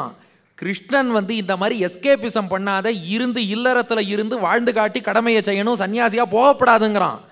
ஸோ கீதையோட அந்த கான்செப்டே அதான். ஏன்னா அதுக்கு எக்ஸாம்பிள் கூட கிருஷ்ணன் சொல்கிறான், கர்மணைவகி சம்சித்திம் ஆஸ்திதா ஜனகாதயா. தன்னுடைய முன் அவதாரத்து மாமனாரை அடுத்த அவதாரம் வரைக்கும் அவர் விடவே இல்லை. என்னோட ராமாவதாரத்தில் மாமனார் ஜனகர் இருந்தாரே, ஜனகர் அவ்வளோ தூரம் ஆத்ம ஞானி. ஜனகர் எங்கே சன்னியாசமாக வாங்கிட்டு போனார்? அவர் இல்லறத்தில் இருந்து மிதிலையை ஆட்சி பண்ணி சீத்தைன்னு ஒரு பெண்ணை வளர்ப்பு மகளாக எடுத்து அவளை ராமனுக்கு கல்யாணம்லாம் பண்ணி கொடுத்தார். அப்போது இல்லறத்தில் இருந்து கொண்டே இறைவனை அடையலாம்னு சொல்ல வந்த கிரந்தம் பகவத்கீதை. அதனால் சன்னியாசியா போன்னு சொல்கிறது கீதையோட பர்பஸே கிடையாது. சன்னியாசியா போகாமல் இல்லறத்தில் இருந்து சாதிக்கலாம்னு சொல்ல வந்தது கீதை. அப்போ குழந்தைகள் படிக்கலாம் இல்லையா? தாராளமாக சார், ரொம்ப ரொம்ப கிளியராக சொன்னேன். Thank you, thank you. அடுத்த கேள்வி, இப்போ இந்த டயபெட்டிஸ் நீங்கள் டாக்டராகவும் இருக்கிறதுனால எனக்கு ரொம்ப ஈஸியாக இருக்குது பேசுகிறதுக்கு.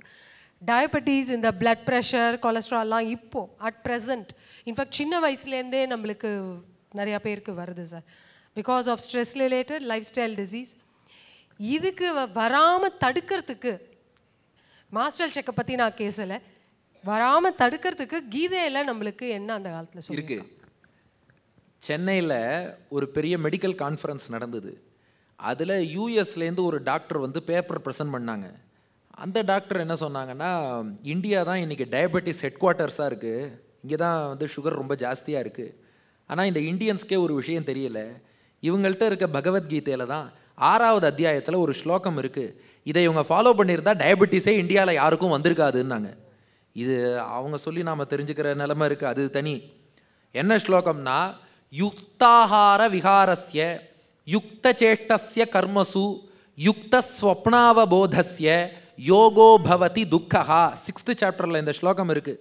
யுக்த ஆகார, மாடரேட் டயட். இன்றைக்கி அதான சொல்கிறேன், டயபெட்டிஸில் நீ விரதமும் இருக்கக்கூடாது, விருந்தும் சாப்பிடக்கூடாது. யூ ஷுட் நெய்தர் ஃபீஸ்ட் நார் ஃபாஸ்ட்டுங்கிறோம். மாடரேட் டயட், யுக்த ஆகார. யுக்த விஹாரஸ்ய, அதுபோல் மாடரேட் ஃபிசிக்கல் ஆக்டிவிட்டி, ரொம்ப ஸ்ட்ரெயின் பண்ணியும் ஆக்டிவிட்டி பண்ண வேண்டாம், செடன்ட்ரியாகவும் இருக்க வேண்டாம், மாடரேட் ஃபிசிக்கல் ஆக்டிவிட்டி. யுக்த சேஷ்டஸ்ய கர்மசு, நம்மளுடைய டியூட்டி இருக்கு இல்லையா, ஜாப், அதுலேயும் மாடரேட் எக்ஸர்ஷன். ரொம்ப ஓவராக ஆஃபீஸ் கவலையை வீட்டில் பட்டு, வீட்டு கவலையை ஆஃபீஸில் பட்டு எல்லாத்தையும் கன்ஃபியூஸும் பண்ணக்கூடாது. அதுக்காக ஒன்றுமே வேலை செய்யாமல் படைதனில் தூங்கியவன் வெற்றி இழந்தான், பள்ளியில் தூங்கியவன் கல்வி இழந்தான்னு இழந்துடவும் கூடாது. அப்போது moderate activity for our job. யுக்த ஸ்வப்னாவபோதஸ்ய, மாடரேட் ஸ்லீப், மாடரேட் வேக்ஃபுல்னஸ். ஏன்னா ரொம்ப தூங்கினாலும் கஷ்டம், தூக்கமே இல்லைனாலும் கஷ்டம். Moderate sleep, moderate wakefulness. Sleep சொன்னால் போருமே, என்ன சில பேர் உட்காந்துட்டே தூங்குவா இல்லையா, அதனால் வேக்ஃபுல்னஸ்ஸுங்கிறதும் கரெக்டாக இருக்கணும். அப்போது 5 விஷயத்தை மாடரேட்டாக வச்சுக்க சொல்கிறான். ரொம்ப இல்லாமையும் போயிடக்கூடாது, சிவியராகவும் போயிடக்கூடாது. Moderate diet, moderate exercise physical activity, moderate exertion for your job, moderate sleep, moderate wakefulness. இந்த 5 இருந்தால் இன்றைக்கி நாம் சொல்கிறோம் டயபெட்டிஸ் வராதுன்னு. அன்றைக்கி கிருஷ்ணர் சொல்கிறார், யுக்தாஹார விஹாரஸ்ய யுக்த சேஷ்டஸ்ய கர்மசு யுக்த ஸ்வப்னாவபோதஸ்ய யோகோ பவதி துக்கஹா. அவருக்கு யோகம் கை கூடும், துக்கமே வராதுங்கிறார் கிருஷ்ணர். மேபி துக்கம்ங்கிறத நீங்கள் டயபெட்டிஸ்னு இன்டர்பிரேட் பண்ணிக்கலாம். Excellent sir, excellent. So moderation is the key. Thank you, thank you. Yes sir. இப்போ இந்த ட்ரெண்டிங்கில் அந்த ஓப்பன்ஹைமர் மூவி இப்போது ரொம்ப இதுவாக போயின்னு இருக்கு. கொஷின் வந்து நியூக்ளியர் பாம்பிங்கை பற்றியோலாம் கிடையாது, ஓப்பன்ஹைமருக்கும் பகவத்கீதாக்கும் என்ன இருக்குது. ஏன்னா அவர் வந்து பாம்பிங்க்கு வந்து 2 நாள் 3 நாள் முன்னாடி பகவத்கீதா படிச்சுட்டார் அப்படின்னு வந்திருக்கு. So what is that connection between the two, or how did Bhagavad Gita influence Oppenheimer? Oppenheimer அந்த லிட்டில் பாய் ஃபேட் மேன்னு ஜப்பானில் ஹிரோஷிமா நாகசாக்கியில் ட்ராப் பண்ண வேண்டிய 2 பாம்ஸ் அதை டிசைன் பண்ணிட்டார். நியூக்ளியர் டெஸ்ட்டு வந்து யூஎஸில் ஒரு டெசர்ட்டில் நடத்துகிறான். அப்போ என்ன பண்ணியிருக்கார், அந்த நியூக்ளியர் பாம் வந்து அந்த டெஸ்ட் எக்ஸ்ப்ளோஷன் ஆச்சு. அந்த எக்ஸ்ப்ளோஷன், அந்த லைட்டை பார்த்தார், அப்படியே ஒரு பெரிய ஒளி மாதிரி, ஒளிப்பிழம்பு மாதிரி வெடிக்கிறது. பார்த்ததும் ஸ்பான்டேனியஸாக சொன்னாராம், when millions of suns were to burst in the sky, that would be the splendor of the mighty one. உலகத்தில் 1000 சூரியன்கள், 1,00,000 கோடி சூரியன்கள் ஒரே நேரத்தில் வானத்தில் ஒன்றா மோதி வெடிச்சா அந்த ஒளி எப்படி இருக்குமோ அது போல தான் இறைவனுடைய ஒளி இருக்கும்னார். இதை ஏன் இங்கே சொல்கிறேன்னு கேட்டால் அவர் சொன்னார், இது பகவத்கீதை 11ஆம் அத்தியாயத்தில் 12வது ஸ்லோகம், திவி சூரிய சகசிரஸ்ய பவேத் யுகபத் உத்திதா எதி பா சதிருஷி சாஸ்யாத் பாசஸ்தஸ்ய மகாத்மனஹான்னு. இது கிருஷ்ணன் விஸ்வரூபம் எடுத்தார் இல்லையா, அந்த விஸ்வரூபத்தின் ஒளி எப்படி இருந்ததான், 1000 சூரியோதயம் ஒரே நேரத்தில் நடந்தது போல இருந்ததான். ஓப்பன்ஹைமரை அந்த விஸ்வரூபம் எவ்வளோ தூரம் இன்ஃப்ளூயன்ஸ் பண்ணியிருக்குன்னா, அந்த ஆட்டம் பாம் ஒளிப்பிழம்பாக வெடித்தது கிருஷ்ணன் 1000 சூரியன் உதிப்பது போல் எடுத்த விஸ்வரூபம் போல இருக்குங்கிறார். அந்த அளவுக்கு கீதாங்கிறது ஆல்பர்ட் ஐன்ஸ்டீன், ஓப்பன்ஹைமர், இது போல பல சயின்டிஸ்டையும் இப்படி இன்ஸ்பயர் பண்ணியிருக்கு. ஃபேண்டாஸ்டிக். அப்போ globally it is accepted as wonderful, wonderful. ஏன்னா இப்போ நாம 10 பாயிண்ட் ஃபார்முலாவே சொன்னோமே, இது வந்து அவரவர் எந்த ரிலீஜனை ஃபாலோ பண்ணுறவர்னாலும் அவர் ரிலீஜனுக்கு ஏற்ற மாதிரி அடாப்ட் பண்ணி அதை நிச்சயமாக ஃபாலோ பண்ணலாம். Correct. It is not religion oriented, it is people oriented. Course it is religious oriented கருத்துகள் நிறையா இருந்தாலும் பட் பியாண்ட் தட் இருக்கிறவாளும் இதுலேருந்து நிறைய எடுத்து ஃபாலோ பண்ணலாம். கரெக்ட். Thank you sir, thank you. இப்போ ப்ரைமரி எசன்ஸ் ஆஃப் பகவத் கீதானா focus on your action, not on the result அப்படிங்கிறது. நான் வந்து ஒரு காலேஜில் ப்ரொஃபஸராக இருந்தேன், இப்போது இல்லை. அப்போது நான் இந்த மாதிரி அவளுக்கு என் ஸ்டூடெண்ட்ஸ்க்கு டென்டல் காலேஜில் சொல்லும்போது, மேம் இப்போ யூனிவர்சிட்டி ரேங்க் வேணும் அப்படின்னு நான் நினச்சாதான் எனக்கு புக்கை திறந்து படிக்க தோன்றுறது. நீங்கள் ஆனால் you do the action without focusing on the ரிசல்ட்டுங்கிறேன். If I forget my result, what will motivate me to take the book and study? Very good question. இதுக்கு என்ன ஆன்சர்னா, கிருஷ்ணன் சொன்னது கடமையை செய் பலனை எதிர்பார்க்காதேனா பலனையே எதிர்பார்க்காதேன்னு இல்லை, இந்த சின்ன பலனை எதிர்பார்க்காத, நீ ஒழுங்காக படித்தா அதன் மூலம் பகவான் சந்தோஷப்படுறான். ஏன்னா ஒவ்வொரு கடமையும், அதனால தான் இது ராமானுஜர் இந்த கான்செப்ட் சொல்கிறார், தஸ்ய சர்வ கர்ம சமாராத்தியத்துவம். நம்ம செய்கிற ஒவ்வொரு டியூட்டியையுமே இறைவனுக்கு செய்கிற வழிபாடாக செய்வோம். அப்போ படித்ததுக்கு பலன் யூனிவர்சிட்டி ரேங்க்னு நினைக்கிறத விட இறைவன் சந்தோஷப்படுறார் அதுதான் பலன் நினைப்போம். அப்போ பலனே இல்லைன்னா யாரும் ஒர்க் பண்ண மாட்டோம். அப்போது சின்ன பலன்னு நினைக்க வேண்டாம், இறைவனுடைய மகிழ்ச்சிங்கிறது பலன். அந்த இறைவனுக்கு மகிழ்ச்சிங்கிறது ஏற்பட்டால் நமக்கு இன்னும் பல நன்மைகளை இறைவன் கொடுத்து கொண்டே இருக்க போகிறார். அப்போ இறைவனுக்கு மகிழ்ச்சி என்ற அந்த ஒரு பெரிய பலனை, அல்லது ஸ்பிரிச்சுவல் அட்வான்ஸ்மெண்ட், ஒரு ஆன்மீக முன்னேற்றம்ங்கிற பெரிய பலனை, அந்த பலன் இருக்குன்னு நினச்சிக்கோ.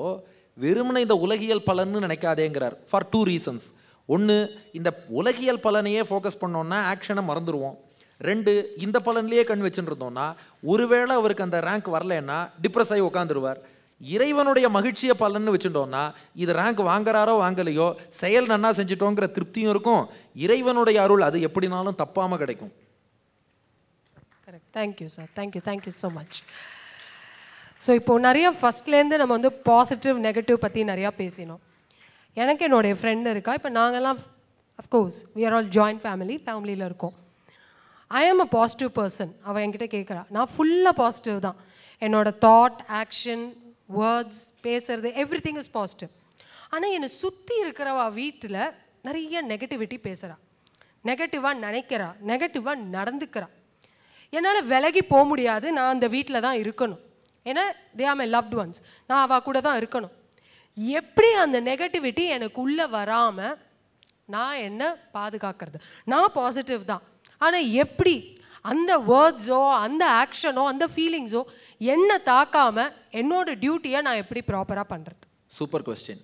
இதுக்கு 2 வழி கிருஷ்ணர் சொல்கிறார். ஒன்று என்னென்னா, நெகட்டிவ் பீப்புள்கிட்டேருந்து விலகி போக முடியல. இப்போ நம்ம ஃபேமிலியிலேயே நெகட்டிவாக இருக்கான்னா கிருஷ்ணர் சொல்கிறார், நீ விலகியே போக வேண்டாம், பட் அதை கண்டுக்காமல் விட்டுடு. எதை போலன்னா, எதா சம்ஹரதே சாயம் கூர்மோங்கானீவ சர்வசகாங்கிறார். ஆமையை போல இருன்னார்.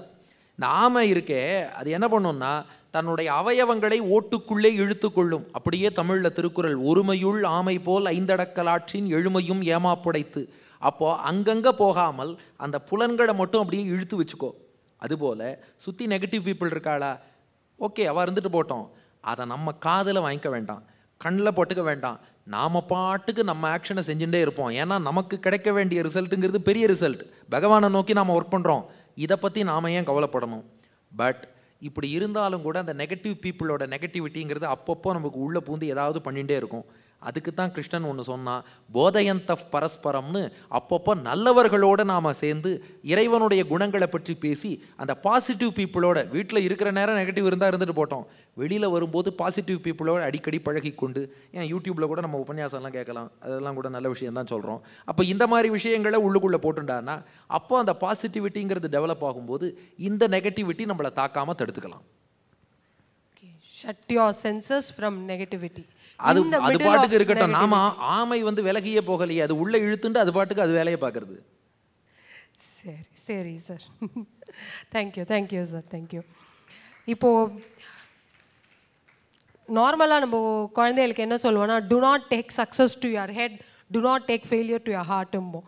ரொம்ப ஈகோவும் வேண்டாம், சக்ஸஸ் வந்தால் மனசும் நோக வேண்டான்ட்டு. இப்போ நீங்கள் சொன்னதே தான் நான் கேட்குறேன். இப்போ WHO ரிப்போர்ட் படி சூசைடல்ஸ் நிறையா வருது, எஸ்பெஷலி ஸ்டூடெண்ட்ஸ், எஸ்பெஷலி ஐஐடி சேரல கிடைக்கல அப்படிங்கிற ஒரு நல்ல ஸ்டூடெண்ட், நிறைய சூசைடல் டெண்டன்சிஸ் ரொம்ப ஜாஸ்தி இருக்கு. ஈஸியாக இந்த 11, 12, 10ஆம் வகுப்பு படிக்கிற குழந்தைகளுக்கு ஈஸியாக புரிகிற மாதிரி பகவத்கீதையில் ஃபெயிலியர் ஹேண்டில் எப்படி பண்ணணும், சக்ஸஸ் ஹேண்டில் எப்படி பண்ணணும், ஃபெயிலியரை எப்படி ஹேண்டில் பண்ணணும்? ஒரே ஸ்லோகம் 2வது அத்தியாயத்தில் கிருஷ்ணன் அர்ஜுனன்ட்ட சொல்கிறார், ஹதோவா பிராப்ஸ்யசி ஸ்வர்க்கம் ஜிதோவா போக்ஷ்யசே மகிம்னர். அர்ஜுனா நீ சண்டை போடுன்னார். இப்போது இவனுக்கு 2 அவுட்கம் தான் இருக்க முடியும்.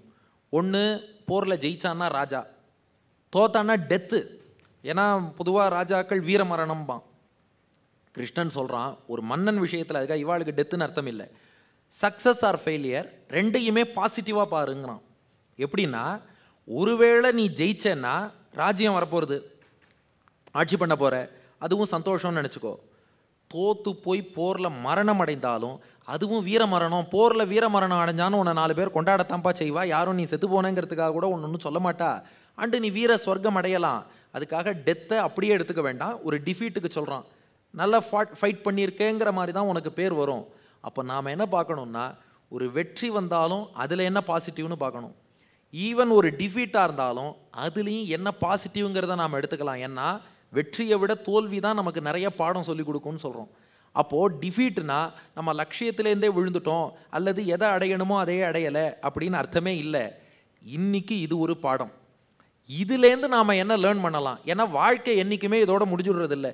இப்போ +2 எக்ஸாம் தான் வாழ்க்கை அப்படின்னா +2ல் ஃபெயில் ஆனவாள்லாம் 17 இயர்ஸோட லைஃப் என்ன முடிச்சுக்கணும்னு அர்த்தம். அப்போது யாருக்கும் 17 இயர்ஸோட லைஃப் முடிய போகிறது இல்லையே. மிச்சம் உள்ள லைஃப் எப்படியும் வாழத்தான் போகிறோம். இதில் இன்றைக்கி இப்படி ஒன்றுன்னா அடுத்து வேறு எப்படி மூவ் ஆன் அதைத்தான் பார்க்கணும். அதைத்தான் கிருஷ்ணன் சொல்கிறான். உனக்கு சக்ஸஸோ ஃபெயிலியரோ அதுலேருந்து உனக்கு என்ன பாசிட்டிவ்னு மட்டும் எடுத்துக்கோங்கிறான். அதுதான் மெசேஜ். ஓகே, ஸோ என்ன சொல்ல வரேன்னா, ஏதாவது ஃபெயில் ஆயிடுச்சுன்னா it's an event. You are not a failure, but it is an event that is failed. You are still a success அப்படின்னு நம்ம எடுத்துக்கணும். You can take that event as a teaching. Correct. Learn the lesson and move on. Learn a lesson and move on. Super. Thank you sir. Thank you. So இப்போ எல்லாருக்கும் இருக்காங்க, different ages and different professions. எல்லாருக்கும் ஏற்ற மாதிரி ஒரு essence பகவத்கீதாவில் தினமும் follow பண்ணுற மாதிரி என்னன்னு? அதாவது கீதையோட எசன்ஸை சுவாமி ஆளவந்தார் ஒரே ஸ்லோகத்தில் சொன்னார். ஸ்வதர்ம ஜான வைராகிய சாத்திய பக்தியேக கோச்சரா நாராயண பரம் பிரம்ம கீதா சாஸ்திரே சமீரிதகான்னு. அதாவது இறைவனை அடையணும்னு ஒருத்தரும் வாழ்க்கையில் நினைக்கிறோம். அதுக்கு ஃபஸ்ட்டு ஸ்டெப் என்னென்னா ஸ்வதர்ம, அவரவருக்கு இருக்கிற டியூட்டியை சரியாக செய்வோம். ஞான, நமக்கு ஒரு ஞானம், அதாவது நம்ம உடல் இல்லை, சோல், இண்டிவிஜுவல் சோல், ஜீவாத்மாங்கிறத புரிந்து கொண்டு சாத்திய பக்தி, இதன் மூலம் இறைவனிடத்தில் பக்தியோடு வாழ்வோம். இந்த 3 விஷயம்தான். டியூட்டியை சரியாக செய்வோம், ஆத்மாங்கிற ஞானத்தை புரிஞ்சுப்போம், பக்தியை வளர்த்துக்கொள்வோம். இந்த 3 தான் கீதையில் முத்தான 3 விஷயங்கள். Super. Thank you sir. I'll just throw 1 or 2 questions to the audience. உங்களுக்கு யாருக்காவது 1-2 கேள்வி கேட்கணுன்னா நம்ம கேட்கலாம். இன்னும் ஒரு 5 minutes டைம் இருக்குது நம்மளுக்கு. ஸோ ஏதாவது ஒரு கேள்வி 2 கேள்வி? Yes sir. இன்னைக்கு இருக்கிற ஃபாஸ்ட் வேர்ல்டில் they expecting the results very quickly. அடுத்த இன்ஸ்டன்ட்லேயே எனக்கு ரிசல்ட் வரணும், அதாவது எதாவது பண்ணிவிட்டு உடனே ரிசல்ட் வரும். இந்த டிலேடு கிராட்டிஃபிகேஷன் இருக்குது, தாமதிக்கப்பட்ட அங்கீகாரம்னு ஒன்று இருக்குது. அதை think we are forgetting. So அது மாதிரி இன்றைக்கி நமக்கு ரெலவெண்ட்டாக ஃப்ரம் கீதா ஏதாவது சொல்ல முடியுமா சார்? உங்களுக்கு தாமதிக்கப்பட்ட அங்கீகாரம்ங்கிறது தவறுன்னு நீங்கள் மீன் பண்ணுறீங்களா, இல்லை அதுக்கு? அதை நான் தவறுன்னு மீன் பண்ணல, பட் நான் எங்களுக்கு என்னென்னா எல்லாம் ஒன்றும் ரிசல்ட் கிடைக்கல, ஸோ ஃப்யூச்சர் எப்படி இருக்கும், இது எப்படி இல்லை அதாவது கீதையில் கிருஷ்ணன் சொல்கிறதே அதான். அதனால தான் அந்த ரிசல்ட்டில் நீ ஃபோக்கஸே பண்ண வேண்டாங்கிற. சுகதுக்கே சமயக்கிருத்துவா லாபாலாபௌ ஜயா ஜயௌ தத்தோ யுத்தியாய யுஜ்யஸ்வ நைவம் பாப்பம் அவாப்சியசின்னு. இப்போ நாம் பண்ணுற டியூட்டி இது எல்லாத்தையுமே இந்த ரிசல்ட்டுக்காக பண்ணுறோங்கிற எண்ணத்தையே விட்டுடு. இந்த ஜென்மத்தின் முடிவில் முக்தி அடையணுங்கிற பெரிய ரிசல்ட்டை வச்சுக்கோங்கிறான். அந்த ரிசல்ட் எப்படியும் உடனே வரப்போகிறது இல்லை, ஜென்மத்தின் முடிவில் தான். அதை மட்டும் ஃபோக்கஸாக வச்சுட்டு செய்கிற தொழிலை செஞ்சுட்டே இருங்கிறான். ஸோ இது கொஞ்சம் டிலே இல்லை, எவ்வளோ டிலே ஆனாலுமே we are not going to mind that. ஏன்னா கடவுள் மேலே பாரத்தை போட்டுட்டு நம்ம செஞ்சுட்டே இருக்கோம். அந்த இறைவன் எப்படியும் கொடுப்பாங்கிற நம்பிக்கையை மட்டும் வளர்த்துக்கோ. அந்த நம்பிக்கையை வளர்த்துட்டா போருமே. Thank you sir. Thank you. Last question ma'am, the final question please. என்ன மாதிரி இருக்கிற சீனியர் சிட்டிசனுக்கு ஒரே ஒரு முத்தான அட்வைஸ், அது எப்போ லாங்காக இருந்தாலும் பரவாயில்ல, சிறிதாக இருந்தாலும் பரவாயில்ல. ஓகே, சீனியர் சிட்டிசன்ஸுக்கு கீதை சொல்கிற ஒரே விஷயம், மன்மனாபவ மத்பக்தோ மத்யாஜி மாம் நமஸ்குரு மாமே வைஷ்யசி யுக்தைவம் ஆத்மானம் மத்பராயணகான்னு கீதையில் 9வது அத்தியாயத்தில் கிருஷ்ணர் சொல்கிறார். இறைவனிடத்தில் மனத்தை செலுத்துவோம், இறைவனிடத்திலே அன்பை வளர்த்து கொள்வோம், இறைவனை குறித்த வழிபாடுகள் செய்வோம், அவனை நமஸ்கரிப்போம், அவனை பூஜிப்போம். அவன்தான் நாம் அடைய வேண்டிய லட்சியம்ங்கிறத மனதில் கொள்வோம். ஏன்னா நமக்கு இனிமே உலகியல் அந்த ரெஸ்பான்சிபிலிட்டிஸ் எல்லாம் பூர்த்தி பண்ணியாச்சு இல்லையா? அதனால் இனி இறைவனை சிந்தித்து கொண்டு முதுமையே இனிமைன்னு ஆனந்தமாக அதுக்கப்புறம் வாழலாம், என்னை அடையலாங்கிறான். நான் பெரிய பூஜை புனஸ்காரம் எல்லாம் ஒன்றும் பண்ணுறதில்ல. அலம்பரே எழுந்த உடனே நாராயணா கிருஷ்ணார்ப்பணம்னு சொல்கிறேன், அதுவே போதுங்கிறாரே. பத்திரம் புஷ்பம் பலம் தோயம்னு நீ எது கொடுத்தாலும் ஏற்றுக்கிறேன்னு தான் அவர் சொல்லிட்டாரு. அவ்வளோ பெரிய பக்தை இல்லைன்னு நான் சொல்லலை. ராத்திரி படுத்துக்கும் போது நீங்கள் ஆரம்பித்தா அவரே பக்தை ஆக்கிடுவார். பூஜை புனஸ்காரம் இதெல்லாம் பண்ணுறது, விஷ்ணு சஹஸ்ரநாமம் அந்த மாதிரி ஸ்லோகங்கள்லாம் டிவியில் போடுறான், அதை கேட்குறேன். அது உங்களையே சொல்ல வச்சுடுவார் அடுத்து. இல்லை அது இதுக்கடுத்து இதுங்கிறது பேச எம்எஸ் பாடும்போது தெரியறது, ஆனால் ஞாபகமாக வரமாட்டேங்குது. பரவாயில்ல, அதை கேட்டுன்னு இருக்கிறதும் விசேஷம்தான், லலிதா சஹஸ்ரநாமம் கேட்கறதும் விசேஷம் தானே. அதான் ஷார்ட் அண்ட் ஸ்வீட்டாக நாங்கள் சொல்கிறத விட கேட்கறது இன்னும் வசதி. எங்களை மாதிரி இருக்கிறவாளுக்கு இருக்கிற அட்வைஸ் எல்லாருக்கும் யூஸ்ஃபுல்லாக இருக்கும்னு தான் கேட்டேன். எல்லாருக்கும் நீங்கள் அதான் துஷ்யன் டீச்சர் ரமன் டீச்சர் நீங்கள் சொல்லுங்க, இன்னொருத்தர் கேட்கட்டும், அல்லது அவளை சொல்ல சொல்லி நீங்கள் கேளுங்க, அதுதான் ரொம்ப வசதி. Thank you. Thank you, Ma. Thank you so much. Thank you, sir. Thank you so much. Please, let's have a round of applause to Dr. Venkatesh, sir. May I request Manishankar, sir, to felicitate the guest, please. Thank you, sir. Thank you so much. All the way from Kumbakonam, thank you so much for your time, your knowledge, your wisdom, the essence of Gita for daily life. Thank you so much, sir. Thank you so much.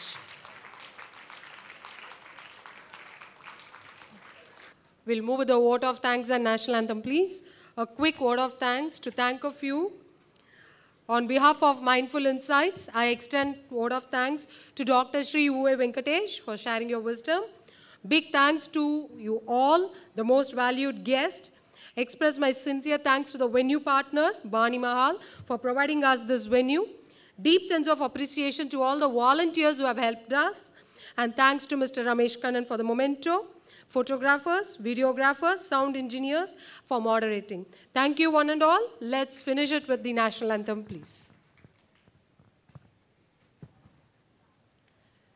Janagana mana adinayaka jaya he Bharata bhagya vidhata Punjab Sindh Gujarat Maratha Dravida Utkala Vanga Vindhya Himachala Yamuna Ganga Ujjala Jaladi Taranga Tava Shubha Name Jahe Tava Shubha Asisha Mahe Gaye Tava Jaya Gata Janagana Mangaladayaka Jaya He Bharata Bhagya Vidhata Jaya He, Jaya He, Jaya He, Jaya Jaya Jaya Jaya He. Thank you so much.